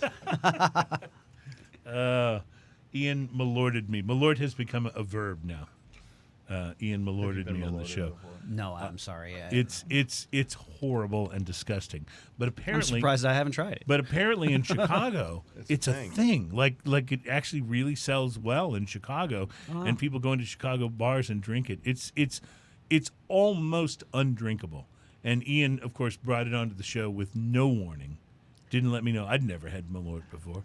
No warning. Is it is it a single malt or what is it? No, it's it's a spirit, but it's not a whiskey. It's made from wormwood and wormwood and other old various shoes things. Yeah. is what I would guess. So it's a abs, a Pernod type of deal. I don't even know. I don't know how to Absinthe is describe so much better than Malort. Yeah, it's technically a liqueur. It's like 35 or 36%. But If you distilled a spirit inside a barrel, inside an old shoe, that's what Malort tastes like. I wanted to be cool. I tried so many absinthes, Oh yeah. and I couldn't. I just Well, the only I want to be the cool. only problem with the absinthe is that all absinthe tastes like absinthe. Yeah. Yeah, And- I don't think wormwood is really meant to be drunk. but I'm here to tell you, if you have Malort, you'll be begging for an absinthe. Yes. Yeah. It makes absinthe seem delicious. Okay, now I'm gonna have to try it. All right, yeah. All right, well, Ian will have to bring you some because you don't want to invest in a bottle. You really don't. You really don't. All right, ready to go. Here we go. This is number 4. And where are we going? We'll do one spirit in this. So will we go to the single? Yeah, All right, absolutely. so I'll hand that over to you. And here we go, number 4. And so, this is the maroon label. This is Awesome. the bourbon. But instead of coming out of 4 or 5 barrels, because it's a very small batch. When we bottle a batch of bourbon, you know, In the beginning, it's not much difference. At one point, we had a wholesaler, guy in the industry said, "Why don't you just barrel it? Why don't you just do it by the batch? Right, By the barrel." Welcome back, ladies and gentlemen, to Smoking and Toasting. It's show number 196. We're talking great summer beers, and we got Rio Brazos Distilling in the house. So we will be doing a beer in this segment. We'll be doing the Skullberry. But let me go and find my list here of the great summer beers, and let's see where we go from this. And we'll save drinking news for our final segment here. This is segment number 4. So. All right, Ian, I'm having to look for a moment. So while I stall, tell people what you're smelling there. Well, so this is the single barrel, and this is a 1-year age. Single barrel, 1 year age. 61.9%. So this is going to be similar, I think, but different, but similar to It's a little darker the than one the that we last one. tried. That was the single barrel that I bought at Specs. See, we're all Smoking and Toasting already influencing sales. So This is a chocolate bomb. yeah. Oh, with cinnamon. Oh, and vanilla All right, you're making me go to my drink here. and oaky, wonderful finish. Yeah. Like I would just wear this like cologne. And I'd want to hang out with you if you were doing that. Wow. This has a kind of a breadiness or like almost a cookie dough or like a kind of a baking kind of thing to it that's so good. And the It really is spice good. on the tail end, I really enjoy it. There's a little bit of the heat that follows with the spice, but it's like a cinnamon way back of the throat, lingering spice. Well, It's you're so right about incredibly that. interesting. You're so right about that. It is really, really good on the palate too. Cinnamon. Lots of cinnamon. Yeah, like the aftertaste of this is like when you get past the outer shell of that atomic fireball, Mm-hmm. and you get to the sweet part, but you still got that lingering cinnamon. This is also obviously a little more grown up than that, but it's kind of reminds me of that. I like it. Well, you're totally right about that, though. Like, I don't mind that at all. if there's anything to love about Fireball, it is that cinnamon, right? That's what makes you go, okay, to your buddy, whoever it was that bought that round of Fireball. Okay, I'll drink this with you. You know? Yeah, but there's a chocolatey. Like, since we're talking about candy, let's imagine you take a whatchamacallit. I've had whatchamacallits. Yeah. Okay. Those are delicious, by the way. Yeah, no, that's I'm following. But it's that kind of the chocolate wafery crispiness, and there's a little bit of that like sweet baking spice in there that you get in a good, like a sweeter bread or like a not so sweet Yes. cookie dough. Right, I or know what you're talking about. Yes. something like that. It's a little hard to put my finger on, but then it's covered in chocolate and cinnamon. Like, I can only imagine how good this would go with a snickerdoodle. Oh, man. Like that would be. My wife makes the greatest snickerdoodles. Yes, she does. known She to makes Yeah. great man. snickerdoodles. Oh my God, they're good. But that's what I want to have with this, because I think that those flavor profiles would just be amazing together. Well, this is.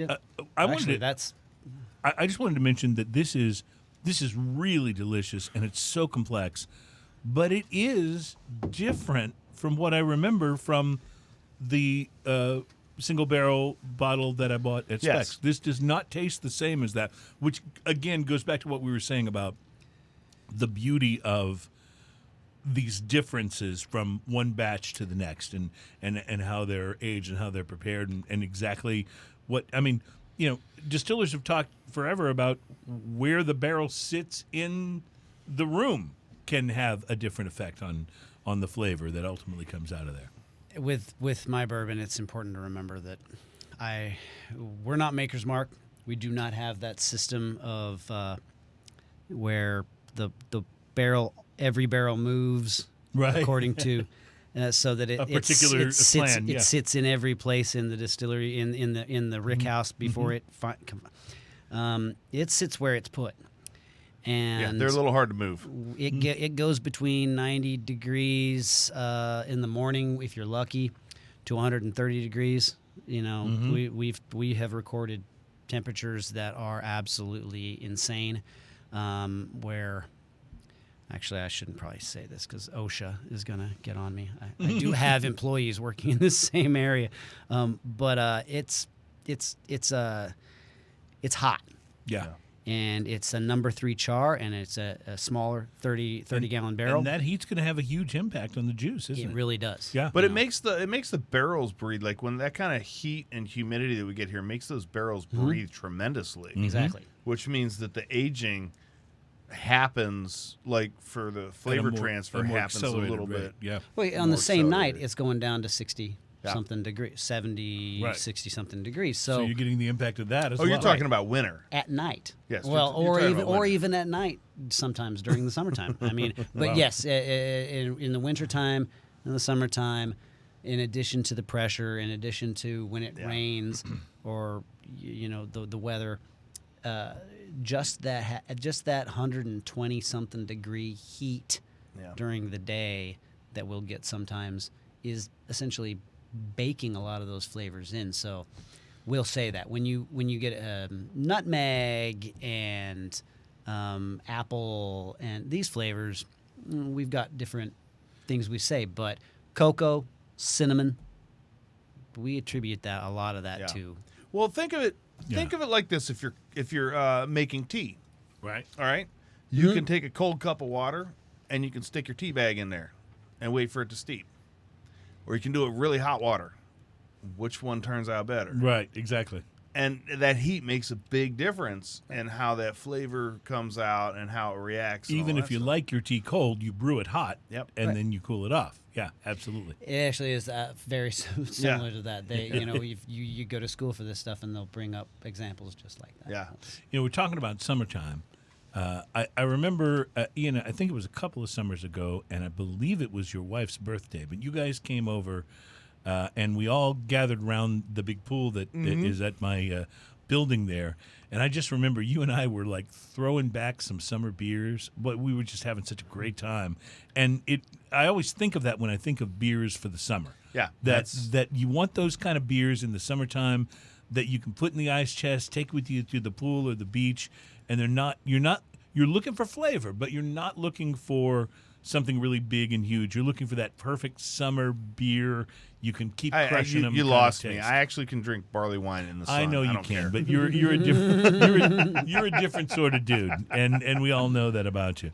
Anyway, Liquor.com did a list of beers that are great for the summer, and I want to add to this list the one that we tried earlier. Yeah, the Hoppy Pilsner. The Offshoot Beer Company, Unwind. Absolutely. We're gonna add that one to the list. But here's their list.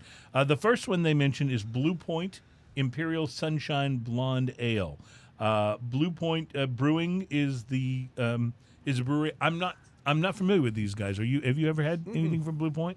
Okay. Well, they say that it's a blonde ale brewed with orange peel and orange puree, giving it prominent citrus notes.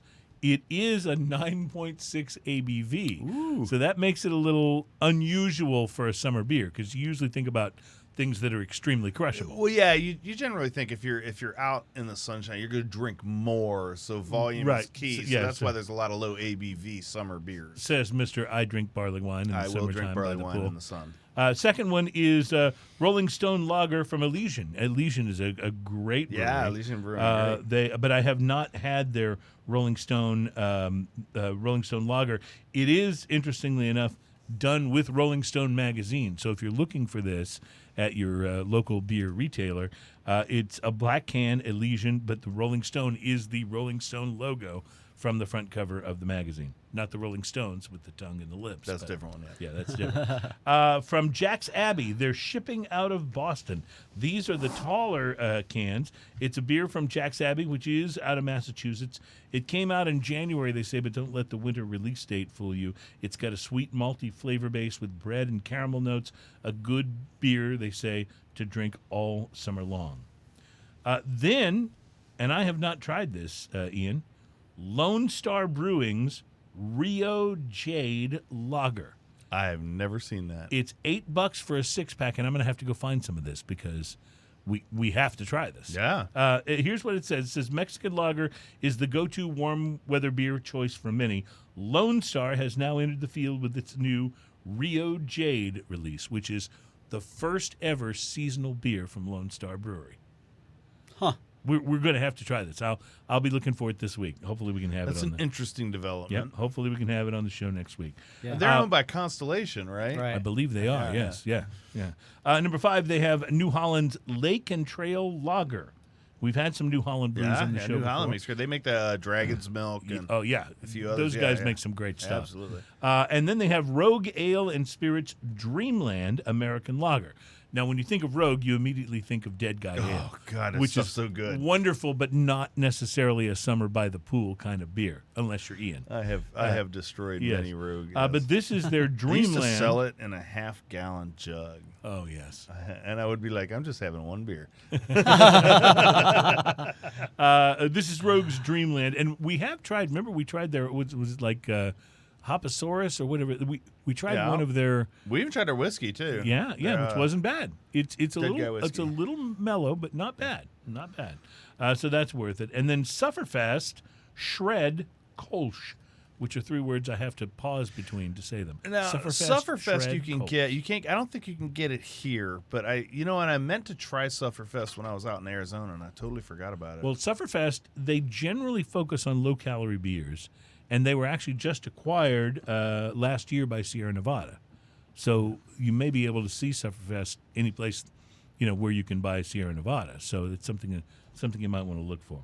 So those are their list of beers. They also say it's only 95 calories per can. It's a Kolsch style beer brewed with cayenne and honey, flavors that take a supporting rather than a starring role in the beer. So I think it's an interesting list, and most of those we haven't tried, but I'll be finding that Lone Star Jade. That sounds interesting. That's interesting enough. We have to try it. So I don't know about you, but a lot of my friends that hang out, like, summer beer, the beer that's dumped, when you go open the cooler, it's Lone Star with a couple other things. But You know it's Lone Star the entire way. You know what? For me, it's the Founders All Day IPA. That's kind of like my summer, because I love IPAs, but that one you can just keep drinking by the pool. It's not something that. So it's funny. Like I'm going to go do my yearly camping trip next week. And my cooler, like everyone else, is going to have coolers full of Lone Star. Mm-hmm. And my cooler just has so many different beers in it because I never know what I want. Right. So I'm like, little of this, little of that, little of this. I will actually be walking around in the heat of the day at some point in time with a Barleywine, I'm sure. I'm sure that will happen. Let's try what could be a summer beer here. This is from Real Ale from Blanco, Texas. This is their Skullberry, which is a strawberry milkshake IPA. I've been wanting to try this since you described it. This should be interesting. Well, Real Ale, as I think Ian commented earlier on the show, these guys are for real. I mean, they brew some very, very good beers. Real Ale, Devil's Backbone. Oh yes, I've got one of those in the fridge right now. As a matter of It's fact, ridiculous. It's like 8% or 8.5%. It's so good. And cheap. And I enjoy their pale ale. Their pale ale is I buy fantastic. so they only have it in bombers, but I buy their Wee Heavy. It's called Real Heavy. Mm-hmm. I buy their quad ale all the time in a bomber, and they're $5 or $6 for a bomber of it, and they're delicious. I'm a big fan. I love a lot of the Real Ale stuff. Well, what's interesting about this? Our engineer, our producer over here, is falling behind on a few of his drinks. I see he is. You better try that bourbon. So it's interesting, Ian, because I'm not expecting strawberry and IPA to really be in the same sentence. It smells very hoppy. It smells very strawberry to me, though. The skull on this, I'll show the picture up here with the camera. The skull on this is like a split skull. One half of it's upside down, and it's patterned like the skull itself is patterned like a strawberry, and then there's a little sprig of leaves on the top and bottom because half the skull's upside down. I got to tell you, while you've been showing the can, I've been doing some research. This is 6.2% alcohol by volume. Let me tell you what else it is. It's recycle, realalebrewing.com. Also says government. I'm just waiting for you to talk. So I was going to say, no, go ahead. I'll tell you what else it is.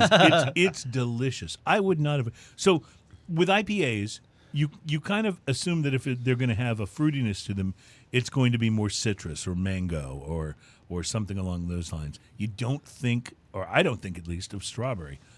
This totally works. I'm trying just the nose. I haven't taken a sip of this yet, but I'm trying just the nose on this. It's hoppy. And you can if you know you're smelling for strawberry, you can smell that tart strawberry and how the little green leaves right at the top. You almost think of it know. as like what the seeds of the strawberry The seeds must of the taste strawberry like. or something like that. You smell Even though you don't a little really bit of that get in the background. background. I'm going to tell you though, But it's barely there. it is hoppy, but the strawberry cuts the hops in a way that keeps it from feeling like it's a resiny pine cone hop vibe. The strawberry cuts it really, really well.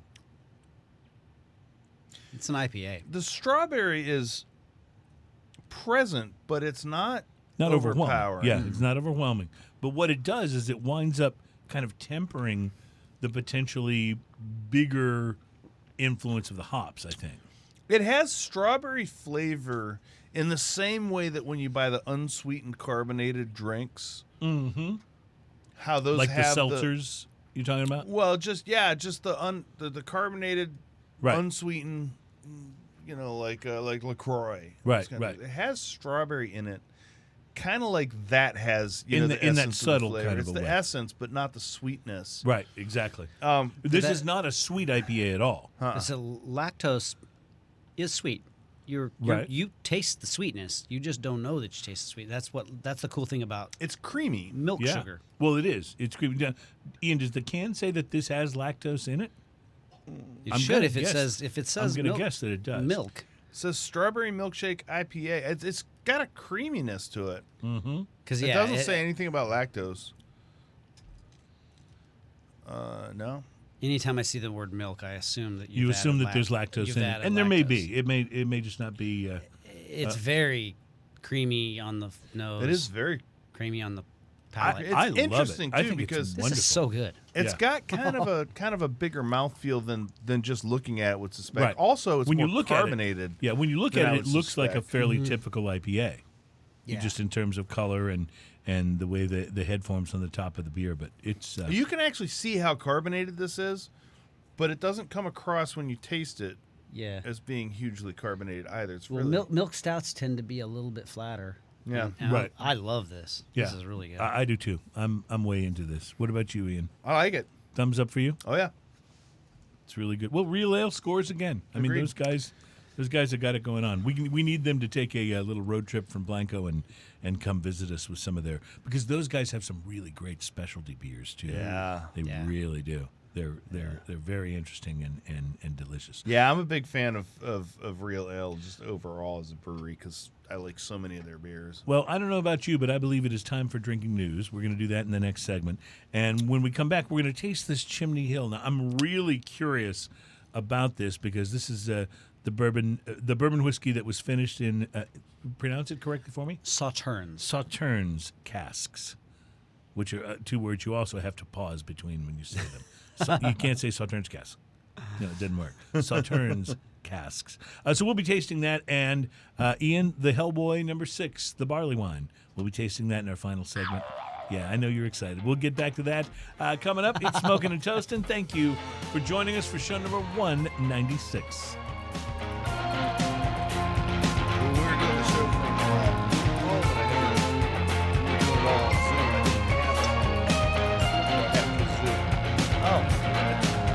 Oh, actually, yeah, I think I saw that one too. We only do the most high-tech things here. I like I said, Kevin, my distiller, had been watching, I guess, for over a year now. Oh, nice. But I didn't. I'd never until Marianne, sent me that email. No idea, and I said, I better. By the way, take that home with you. Nice. We don't have a lot of I've been we don't have a needing lot one of of these, too. tchotchkes, but we have a good one. I've been needing one of these too. And so I've been watching the last 2 weeks. I've just been, one episode Yeah. Oh, a nice. night, trying to go through the ones with the most views. So the Florida Cognac guy, that was Those are great, aren't they? really cool. Did you watch and see the setup they brought in? We couldn't believe it. Yeah, that was it was like an well. actual That was a working bit volcano. intimidating Yeah, it because I was like, it really was. I don't have that kind of shit. But Totally. Well, very very few people do. Speaking Well, of which, yes. did you bring it with you? I did. It's in my trunk. I'll have it for you guys after the show.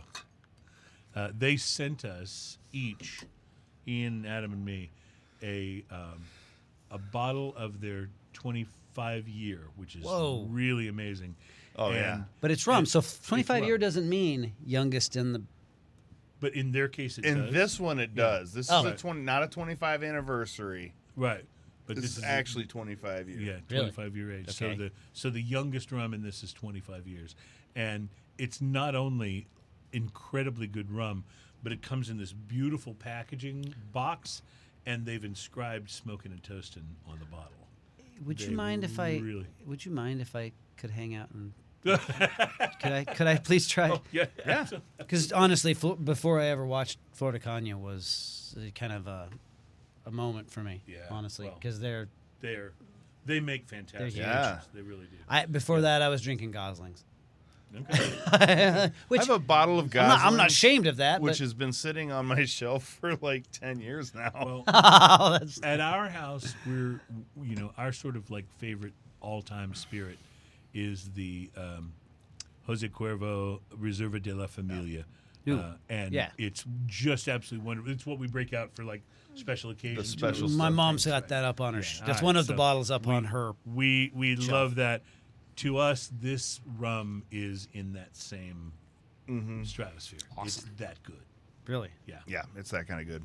Well, 25 years is a ridiculous amount of time. It to really put is. any spirit into a beer. And they were saying that once you get past 30, it kind of there's no there's point. no point. Right. Well, it's like Scotch is like that at what 45 years or Right. 40. After That's why you never see anything older than that. Like You you, never see see the 100 Ladybird year Scotch, 42, right. but everything older It's is gone out of the barrel by that time. Right. It's just a sludge. You gotta spoon out, right? right.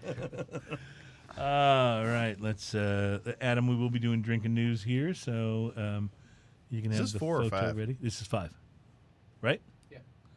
All right, hang on. Let me find my drinking news and. Wait. Let's hear. I'm gonna run to the bathroom real quick. Is that Okay, go for it. Yep. I'll be right back. All right, as soon as he's back, we'll go into segment 5. Yep.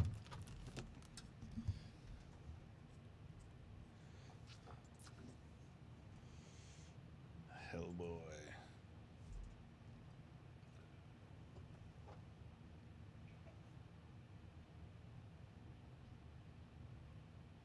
Yeah, we've had a few from Gigantic that have been really good, haven't Yes, we have. And we actually, I think, have done one of the other Hellboy beers, but it's been a long time we? ago. Sounds right. Yeah. Everything cool?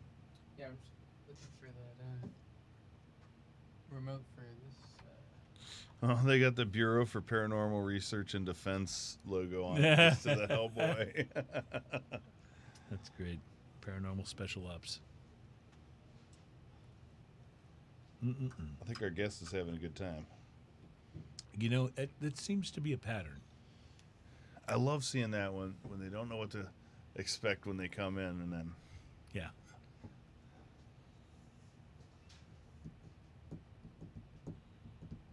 you know, I didn't know that I liked this strawberry milkshake IPA as much, but I really kind of like it. I love it. I thought it was delicious.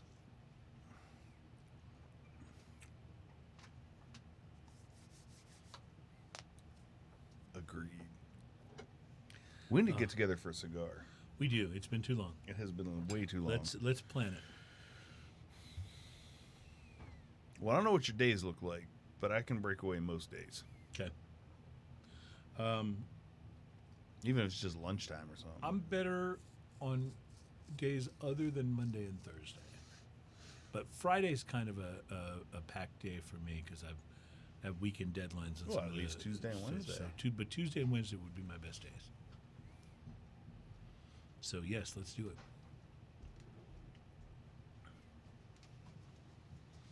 All right. All right, here we go. Time to rock. Bruce says, I'm having a good time too. Good. We got some fun comments today. Blake was commenting earlier. He was the one that said the devil's drink. Malort, the devil's Yeah. drink.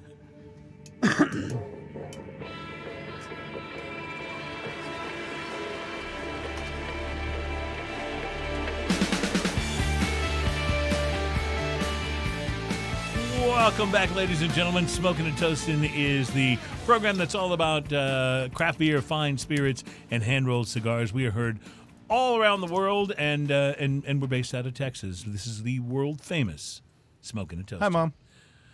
We are so glad to have you guys on the show, and now it's time for one of my very favorite segments of the program. Drinking news. Now it's time for drinking news. And I'm going to keep singing that myself, just that badly, until Ian records our drinking news. It's going to show happen. up. Yeah? You're going to have to put up with that for about another few weeks. All right, I'm going to trust you. I'm going to trust you. I was even thinking of, like, finding some symphony music and doing, like, my voiceover dub over it for drinking news. Like, just something to spur you on towards the creative Please don't. the creative process. Well, yeah. I'm working on it. I've got my guitar dropped down to about C, and I'm working on the Cookie Monster vocals. Okay, fair enough. Fair enough. We're gonna do kind of a hardcore. I love it. I love the idea already. See? You're a creative genius. That's why I like hanging out with you. Plus, you have like good booze and cigars. So just because it's hilarious, I saw a mashup. I don't remember where I saw it, but it was a mashup of the B-52s and Slayer, Raining Blood. So it was like bow now Raining Blood. It was absolutely hilarious. I couldn't stop cracking up. I gotta find that. That's awesome. I saw it on, maybe it was on Facebook, or it might have been on YouTube. I can't remember, but it was absolutely hilarious. That's awesome. I will be looking for it. I will be looking for it. Well, it is time for Drinking News. Drinking News is a segment on the program where we like to pass along a news story to you. We don't have the research staff to verify that each of these stories were true, but each of them appeared in a verifiable publication of some sort. Hey, whether they're true or not, they're interesting. Right. That's the whole point. Fake news. And well, we try to maintain that these are not fake news stories, but again, we cannot afford the research staff to verify said stories.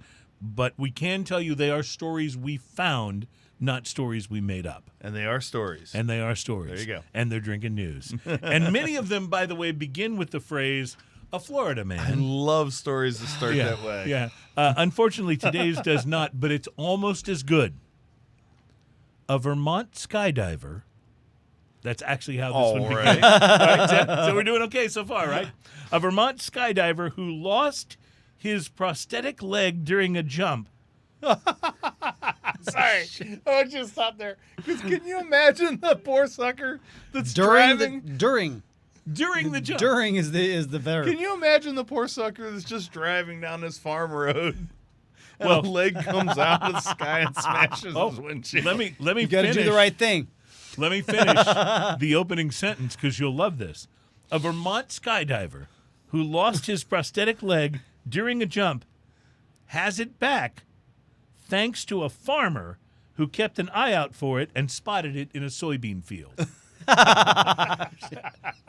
There have been some great sentences written, but Never. I don't know how many of them are better than that. No one has honestly. ever said that. Hemingway, eat your heart out. That is one of the greatest sentences of all times. Double amputee Chris Macris of Hyde Park, Vermont, went for a jump Saturday at Vermont Skydiving Adventures in West Addison, Vermont, and lost one of his prosthetic legs after leaping. By the way, if you can see your feed, Ian, there is a photo of the prosthetic leg being returned to its rightful owner. So, no, this is a heartwarming story. Double amputee Chris Macris of Hyde Park went for a jump at Vermont Skydiving Adventures in West Addison and lost one of his prosthetic legs after leaping from the plane. First of all, I have both legs completely intact, and I'm scared as crap to jump out of a plane. So huge props to the guy with two prosthetic legs, that said, yeah, I'm doing it. Yeah, Go for right? it. Yeah, right. Anyway, he said, I think my adrenaline was just so high and I was so excited, I didn't realize I had lost it. That's what he said to NBC 10 News in Boston. Oh, man. Macris was Did you hear also... about the skydiver? It cost him an arm and a leg. Oh, but I'm ching. But you know. Why did I do that? He was harnessed to an instructor. He landed safely. No one was injured, but he landed minus one of his prosthetic legs. So he put the word out. You know how people are like, hey, make sure you come back in one piece? Right. He put the word out on social media that he'd lost his legs, and farmer Joe Marshallzowski saw the post before finding the prosthetic leg in a soybean field. Beyond a few scratches, the leg was undamaged. That's Maximum amazing velocity. and beautiful. This is great. He said, you've always got to keep an eye out. The guy who discovered the leg said, you've always got to keep an eye out. And he compared the discovery to a needle in a haystack. He said he was grateful he found the leg without running over it with a machine during the fall harvest. Oh, God forbid the combine socked it up, he said. It would have destroyed it. Yeah. That's what combines do. Anyway, Macris said losing his leg turned into a positive experience. He says, we kind of take for granted sometimes how many truly good people there are in the world. So like I said, it's a heartwarming story. That is heartwarming. It is a heartwarming story about the guy who went skydiving. And, Those things aren't and cheap, I lost imagine. No, they those things can't are be. crazy expensive. I wear compression socks, and those things are expensive enough. I can only imagine a leg.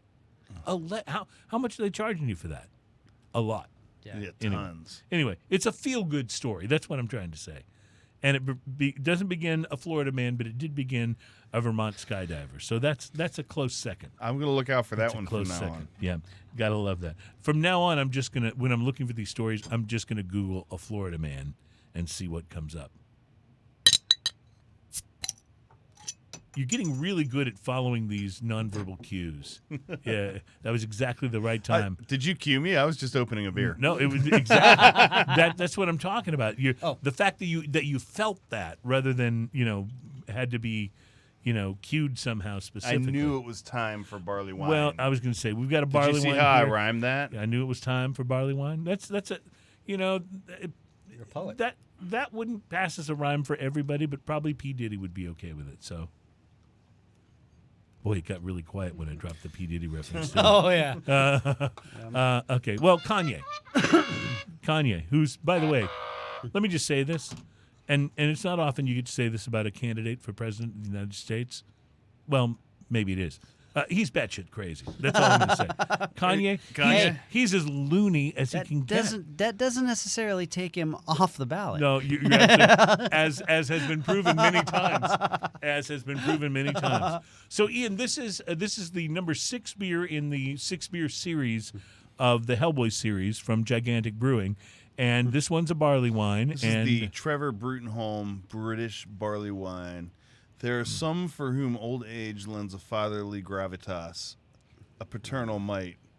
This barley wine is much the same, with intriguing nuances of toffee, dark fruits, citrus, and caramel that will develop over years. Yeah, the toffee is on the Well, nose. for sure. Now, Ian, have you tasted this yet? Not yet. I've smelled it. It All smells right. amazing. It smells amazing and it tastes amazing, but I will say it actually was a little bit of a surprise to me because most barley wines, the prominent flavor is the dried fruit, the Yeah, fig, you and the get the date. This one, raisin-y. the prominent flavor is toffee, and it's candy. really good. This is candy. Oh, big time. I love this. Yeah, this is, and I was hoping you would like this, that this would be one you'd like because it is a British barley wine, and as we've established on the show, you're a much bigger fan of the British-style barley wines than the American ones. This is beautiful beer. It's really different for a barley wine, though, So isn't it? it has some of the traditional barley wine, the raisin and date backbone to it. The dark fruit kind of thing. It also though has that toffee and caramel is so up front, like it's so big. It's really good. Shortbread. Oh, big time. The baking spice, I'll go with shortbread that, yeah. flavor. Yeah. Yeah, absolutely. Absolutely, it's there. It's a little more, I hate to use the word crushable in a sentence about barley wine, but it feels a little more crushable than many of the barley wines we've had on. Like I could see going back for more, and I know you do that anyway with barley wines, but don't you think it's a little It's also a easier little to more drink? carbonated than I would expect. And again, the carbonation's not running into this. It's like 2 beers in a row that the carbonation's more than I would expect.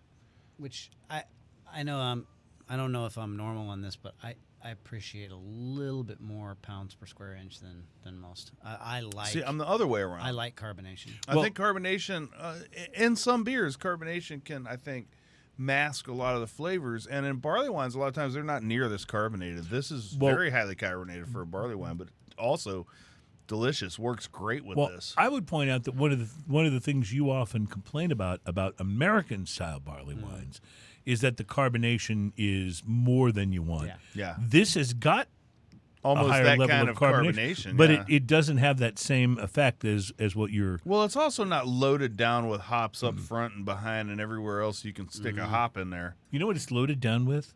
Toffee. Yeah. It is. Yeah, it it's is candy. like. It is really like a toffee bomb. It's very candy. I went back to the whiskey a moment ago, and I really love that whiskey, the chocolatey single barrel one. Unfortunately, this beats it up a little bit. It takes some of the fun out of the whiskey. Takes some of the subtlety out of it, doesn't Yeah. it? Yeah. I mean, it doesn't make the whiskey taste bad. It's just not. It's not like that first where we had the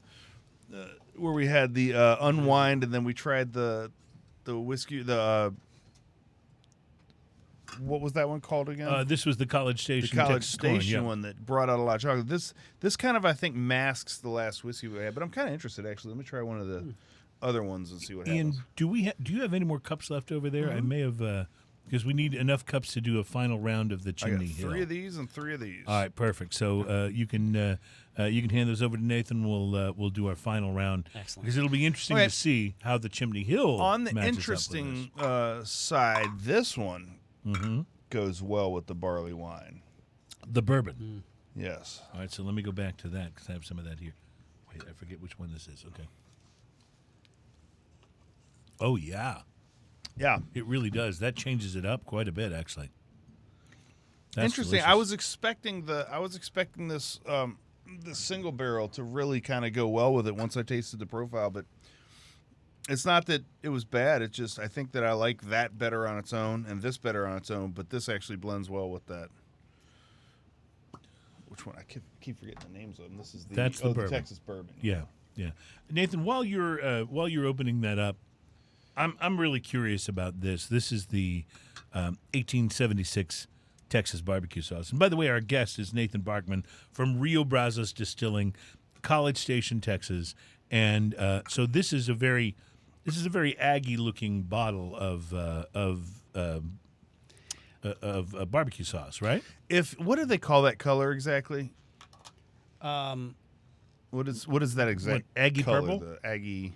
Oh, that is Aggie Maroon. Aggie Now, Maroon. that is an official color. If you look, I was talking to an advertiser one time.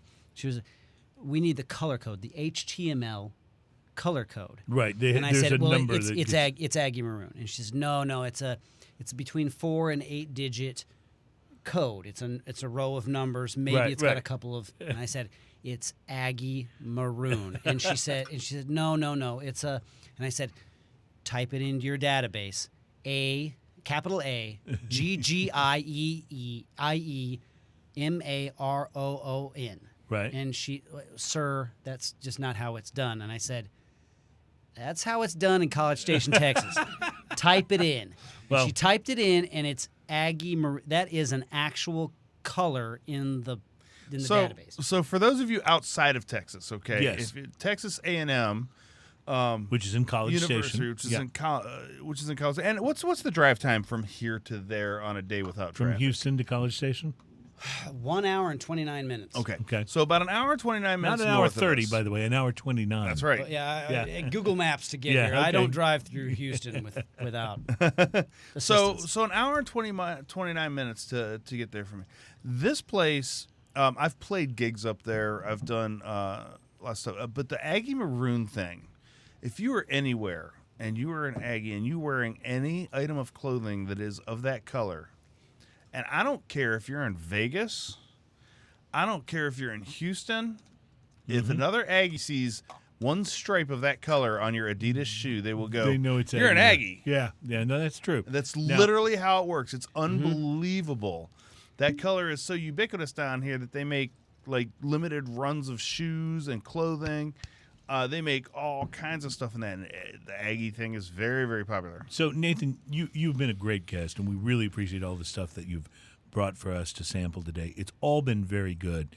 And I'm going to now give you what may be the largest, not the largest, but perhaps the most heartfelt endorsement for your products that you've ever had. As an alumni of the University of Texas in Austin, Oh, shoot. your stuff is amazing. And for a Longhorn to admit that an Aggie stuff is amazing, that's a big deal. I'm just saying. The fact that you guys I'm aren't just actually saying. swinging at Now, each other. Right. My employees have all attended and or graduated from Texas A&M University. right. Full disclosure here, I am a graduate of New Mexico State University, Okay. so I'm an actual New Mexico Aggie. Okay. Well, So- I have no quibble with you. So I'm an alumni of the University of Texas, the University of Texas in Austin. My brother, however, is a graduate of Texas A&M in College Station. All right. Damn. So I want to point out, too, remember everything I just said about Aggie Maroon, right? Yes. So there's also this color of orange, Yes. Burnt orange. burnt orange, Yes. that if anyone sees even a tiny stripe. I had a hat from Goliath Brewing a few years back that I used to wear, and it's that color orange because I just like the orange. And every time I'd wear it, I actually had to stop wearing it because everyone was like, UT, brewery. Well, but I'll just pass along what I shared recently with my brother, who is a graduate of Texas A&M University, and he's got the Texas A&M bumper sticker on his car, which many A&M graduates do, right? What I said to my brother was, listen, David, that's his name, David, I it's a good thing understand- that's his name because if his name was something else, this would It'd be have a been weird very story. awkward. Yeah, I said, listen, I understand that not everyone can get into the University of Texas, True. but you don't have to put a bumper sticker on your car to let people know you were one of those. I think he took a swing at me. I don't know what happened after that. But anyway. No, I'm joking around, but there is a big rivalry between Yes. University of Texas Now- and Texas A&M. So for me to be heaping praise on a College Station product, it's really good. So And it I, really I is. also want to point out, earlier you said you made in passing a comment about the size of Kyle Field, the stadium. Yes, sir. in there. That How is- big is that stadium? I'm really bad with numbers off the top of my head, but it is A bunch of people can go in there. It is the second largest stadium in North America, and it's near the third largest stadium Think in the world. about that. This is a Yeah, it's college huge. stadium. It's huge. And It's as far college, as yeah. actually packing people in, it's number one in the It world. is from what we've been literally packed. So I have been in College Station. I've played gigs in College Station on the night where they're having a football game, and Yeah. it is a bizarre cult. told. That would be Yes, it is, that yes. that would be intimidating, honestly. Once it the is game is over? absolutely crazy because me and my band were the only people that weren't wearing that maroon. Yeah, And yeah. everyone looks at us because they think we're rooting for the rival team. Imposters from the rival team. Yeah, for sure. We didn't Not, even know not- there was not me. I wouldn't have done that. He'd have been in his We New didn't know Mexico any garb. better. No, I wouldn't have walked out on that stage. We Sorry. we went to this little Mexican restaurant around the corner from where we were playing, and you could tell everyone was like, "Y'all ain't from around here." but no, All right, okay. so- So you have to understand the stadium gets so crazy packed, and no matter how big it is, it will get 100% packed. It's Yeah. unbelievable. As much as I loved living in Houston, and I loved living in Longview, Yeah. Texas, and I've lived everywhere. I'm kind of a nomad. This is the College Station, Texas, is the friendliest, coolest, just most laid back place I've ever been, much less lived in. Yeah. They're the nicest in the Yeah. world, but yeah, you wouldn't think that from going to a game. The games get pretty good. The games get intense. I want to go ahead. I was gonna just mention that I've already been drinking this Chimney Hill, the bourbon whiskey finished in Sauternes casks, and it really is delicious. I mean, this is very nuanced, very very subtle, in a wonderful way. I'm sorry, I interrupted you. You were going to say Oh, something. actually, I was going to go with something completely different, but let's talk about the spirit for a moment here. Chimney Hill. What This- what led you guys to do this one? Because this is very different from your other expressions. My brother and my mother are smarter about marketing than I am. I am. Love it. I crush corn. Right. I'm a home brewer. Everything I come from is homebrew. When it comes into these larger batches, when it comes into marketing the product, selling, Mm-hmm. you You doing hand it any- off. You hand any it of off to this. people that understand that. Yeah, I'm this comes from grinding corn and Right. dragging 50-pound bags of corn upstairs to put it into a hammer mill. Yeah, I hear you. Me and my guys, we work for a living. My mother and my brother are consummate marketing geniuses, Love it. and I stole their ideas for this. I That's great. steal like a thief, and I'll admit it right now. I've stolen from Mr. Beveridge. I've stolen from Mr. Garrison. I steal. I'm a thief. Hey, And much respect yeah, because I'm part of the Thieves Guild. I don't care. we always say with regard to this show, like we talked about, even like our opening, the well. I didn't come up with that. I stole that from somebody. And I always say, if you steal from me, you've stolen twice. Exactly. I love your intro. Everything I say is original. Yeah, but that's you. That's who you are. There's nothing new under the sun. But Isn't that the truth? you can't step into the same river That's twice. Well, this Chimney Hill is delicious. I want to say it's more delicate than some of the other spirits that we've tried today, but it's just wonderful. There is no reason for that, and I can't explain that because it's not gone into, one cask and then come out Right. and been manipulated. It's gone into 3 casks. One of those being a Sauternes wine cask, which Right. has nothing to do with bourbon making. Right. Absolutely. I expected it to be over the top. I expected it to be, I expected it to be good. But yeah, The subtlety is something that I have heard now from. You're not the second person Right. to say that. So the oak though in this is so pronounced. Yes, it is. Like the wood notes and the oak astringency on the very end, which I love. I truly love. You know what this doesn't have that a lot of your other whiskeys have is that mineral finish. Right. This it's different, and I don't know if it's masked because of the casks, but this has a sweetness to the finish, almost like a. Well, you said the Sauternes. That's what kind of a wine is that again? So it's this is French. The cask itself is French oak. Right. As pretty much all of Right. pretty much any French wine goes into French oak. And at some French point. oak casks obviously are a big deal for finishing. But Right. It's the big thing about that is that the wine itself is it's a late harvest French wine. It's very domain. It's a viticultural area that if you do everything with the exact same varietal on the same slope of the same mountain range, in the same everything the same, but you do it slightly outside of that domain, it's no longer Sauternes. Okay, so there's really strict. There are I can't remember how many wineries in that area that do the exact same thing to come up with this, but the big deal is that most of the fermentation doesn't actually happen in the tank or in in the winery. Most of the work is done in the vineyard. It's turned to alcohol. It started to turn to alcohol. It started the fermentation process within the grape skin. Wow, There is that's a so cool. noble rot that happens inside the grape skin before they even bother. And of course, because of that, there are large swaths. There's a big fraction of this wine that is unusable. That makes sense. Yeah. They make that determination before it even gets into the winery. That's happening in the That's fields. thrown out. Right. Yeah. Yeah. Right.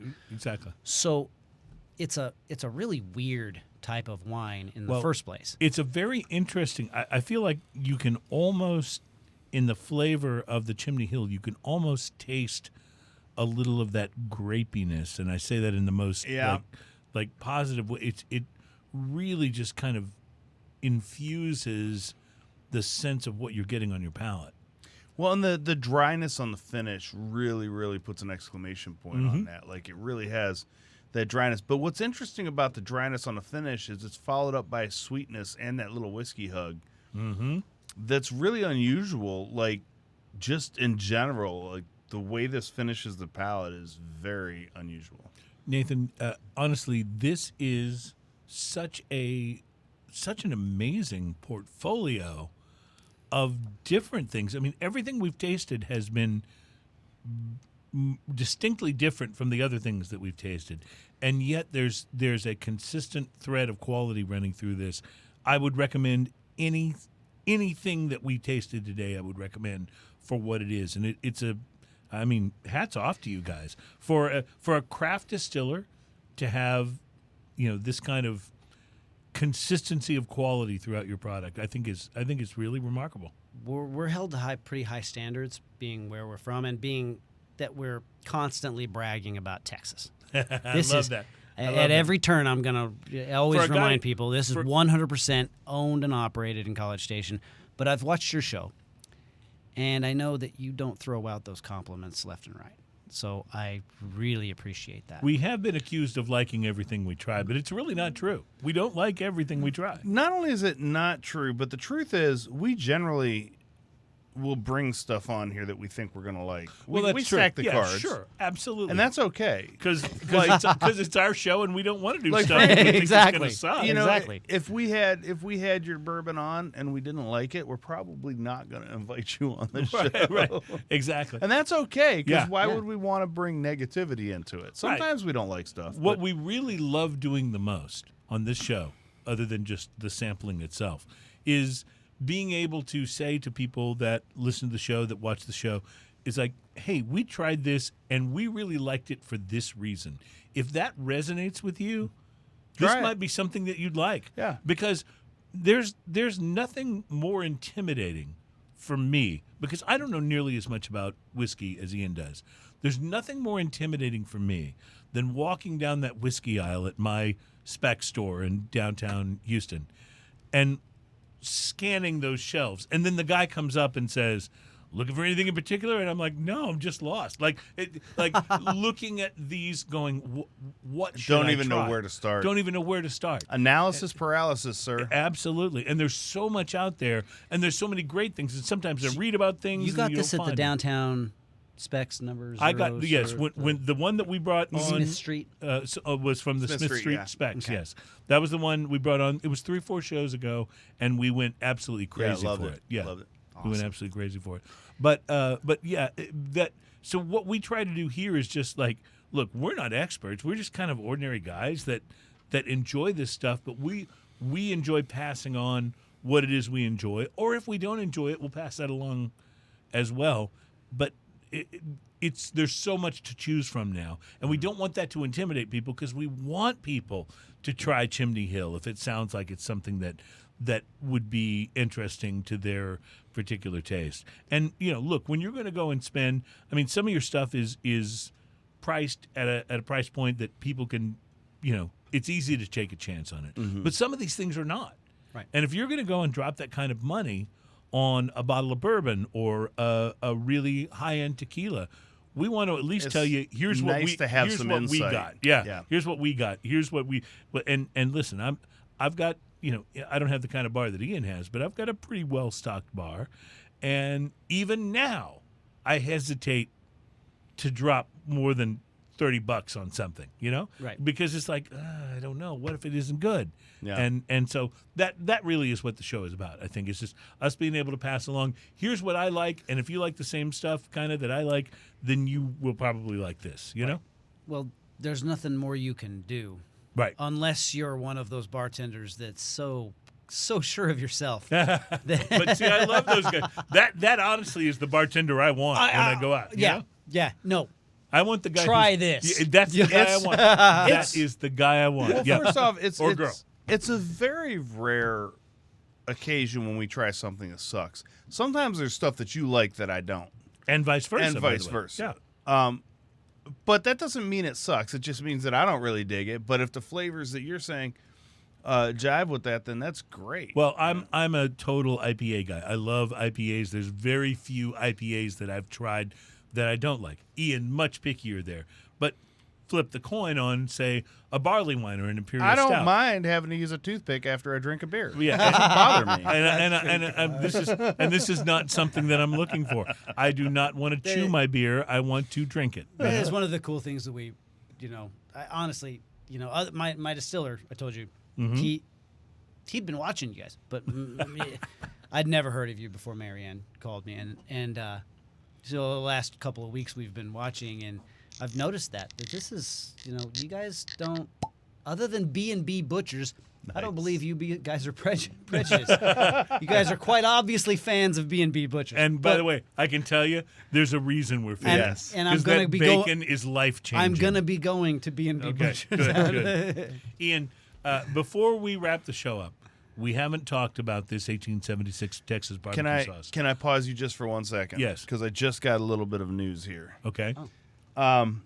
Alice's Tall Texan, a little bar over in the Heights, is actually closing. Now, if you guys have never been to Alice's Tall Texan, let me tell you, this is a dive bar of the most wonderful and epic proportions. It's over off Main Street, just north of I-10. And when you walked in there, the beer prices were something stupid like $2 or $3 for a giant goblet that you have to, like, I would pick it up with both hands and feel like a kid with a sippy cup. Love it. Of beer. And this was the site of hanging out many, many times, especially when I lived over in the Heights, and especially like I don't have a whole lot of money right now. I'm going to go down there. I'm going to have a lot of beer for $20. Yeah, right. And I just wanted to point out that Alice's Tall Texan is closing, and they're doing to-go beers right now. They're trying to sell off their inventory and trying to get out So of if it. you're in the Houston area. So yeah. anyway, I'm sorry. Go ahead. Let's bring it back to barbecue you know what? sauce. Let me before we do that, let's do a toast here to Yeah, absolutely. Alice's Tall Texan. Alice's because Tall Texan. and to all of the bars that are going through what they're going through. 3 months, There's at least, so 3 months many- at least of the year. It's tough. It's really tough. Alice's, we salute you, and all of the times that Ian was able to get Oh great man, quantities of beer. there for were 20 times where I bucks. had a hard time riding my bicycle home from there. Don't drink and bike, my friend. All right. So what I was going to say a moment ago is that as we were talking about this, I popped the top on this 1876 barbecue sauce, and I got a whiff of it. Ian, got to pass that First over off, to you. Before I even smell this, I love the old school apothecary bottle. Oh, it's You guys don't happen great. to have any rare cooked smoked meat? I wish I had have any with known. it. I wish I had known because I would have brought Oh, some. that smells so. Is that amazing or what? Wow, that smells good. All right, so I'm just going to go out on a limb here and say, if you can buy this, do so. Did this come in some kind of a special packaging that No. you mentioned? Yes. Would you? So- Can you show us that before we wrap up the show here? I know you may have set it back in your bag, but I remember him taking it out of this coolest box. Yeah, where am I? You don't normally hear that one there. You don't normally find barbecue sauce. Usually you find like higher end bourbons or tequilas or something in a box like this. But These guys are just the coolest. They don't hire anybody but Texas A&M students. but that's all right. We'll forgive him for that. Yeah. And we'll be very impressed by what. Look at kind that. of because of that, they just have this vibe of. Now, what is passion. in the tin? Is that like some It's a dry rub. dry rub? Okay. So perfect. you get the sauce that smells like that and a dry So rub. They have put Oh my our gosh. whiskey in This- about 7 entrees and a couple of appetizers. Wow. Well, They this brought us in their this barbecue sauce is amazing. Like, and I haven't even tasted it. I've only just smelled it out of the top. But that's all I need to know. it is awesome. And listen, I will say this. You know, the show's heard everywhere. But let me just say this as someone who lives in Texas and was born in Texas. There is no better barbecue sauce in the world than barbecue sauce that comes out of Texas. I've had it in, Kansas City. I've had it from the Carolinas, and it's wonderful. It's good. I appreciate the difference. But the Texas you know what's funny, barbecue too? sauce, Texas barbecue sauce can be vinegar based, it can be all kinds or of it can be things. brown sugar Absolutely. based. Yes. and it's Absolutely. still the best It's barbecue. It's very still the much. best, yeah. It's very much. We take what we want, then we leave the rest. It's a Texas It's thing, yeah. it's not North Carolina versus Tennessee where these people get into fights about Yeah, no, I get mustard it. versus Texas. We take whatever works, and we amp that up. Yeah, there is a certain Texas thing. And going add on there, jalapenos to it. But yeah. Okay. And and that seems to me to be a perfect note to go out on, because if you can add jalapenos to anything, it probably makes it amazing. Cheers. Nathan, thank you so much. Your stuff is amazing, guys. and we really encourage people to try it. There are price points here that make it attractive to anybody, and it's the perfect way to like spread your wings a little bit and get into craft whiskey. Let me say before we break off, Cruz, Ian, Adam, you guys, Marianne, calling me and letting me do this. We have a limited ad budget. Our marketing is poquito. I get it. You guys helping us out doing this is huge. Well, Really appreciate it. thank you. What we love to do is spread the word about things we love. That's the most it's the most exciting thing I think that we get to do, other than perhaps the sampling itself. So thank you for coming on. Thank you for Thank bringing you. us this wonderful, wonderful whiskey, and thank you to everybody involved in the show. Adam on the Wheels of Steel, Mary who books it, Ian, my friend, Cheers and again. co-conspirator. Cheers, my friend. Oh, and to the guy who got his leg back. I don't know about y'all.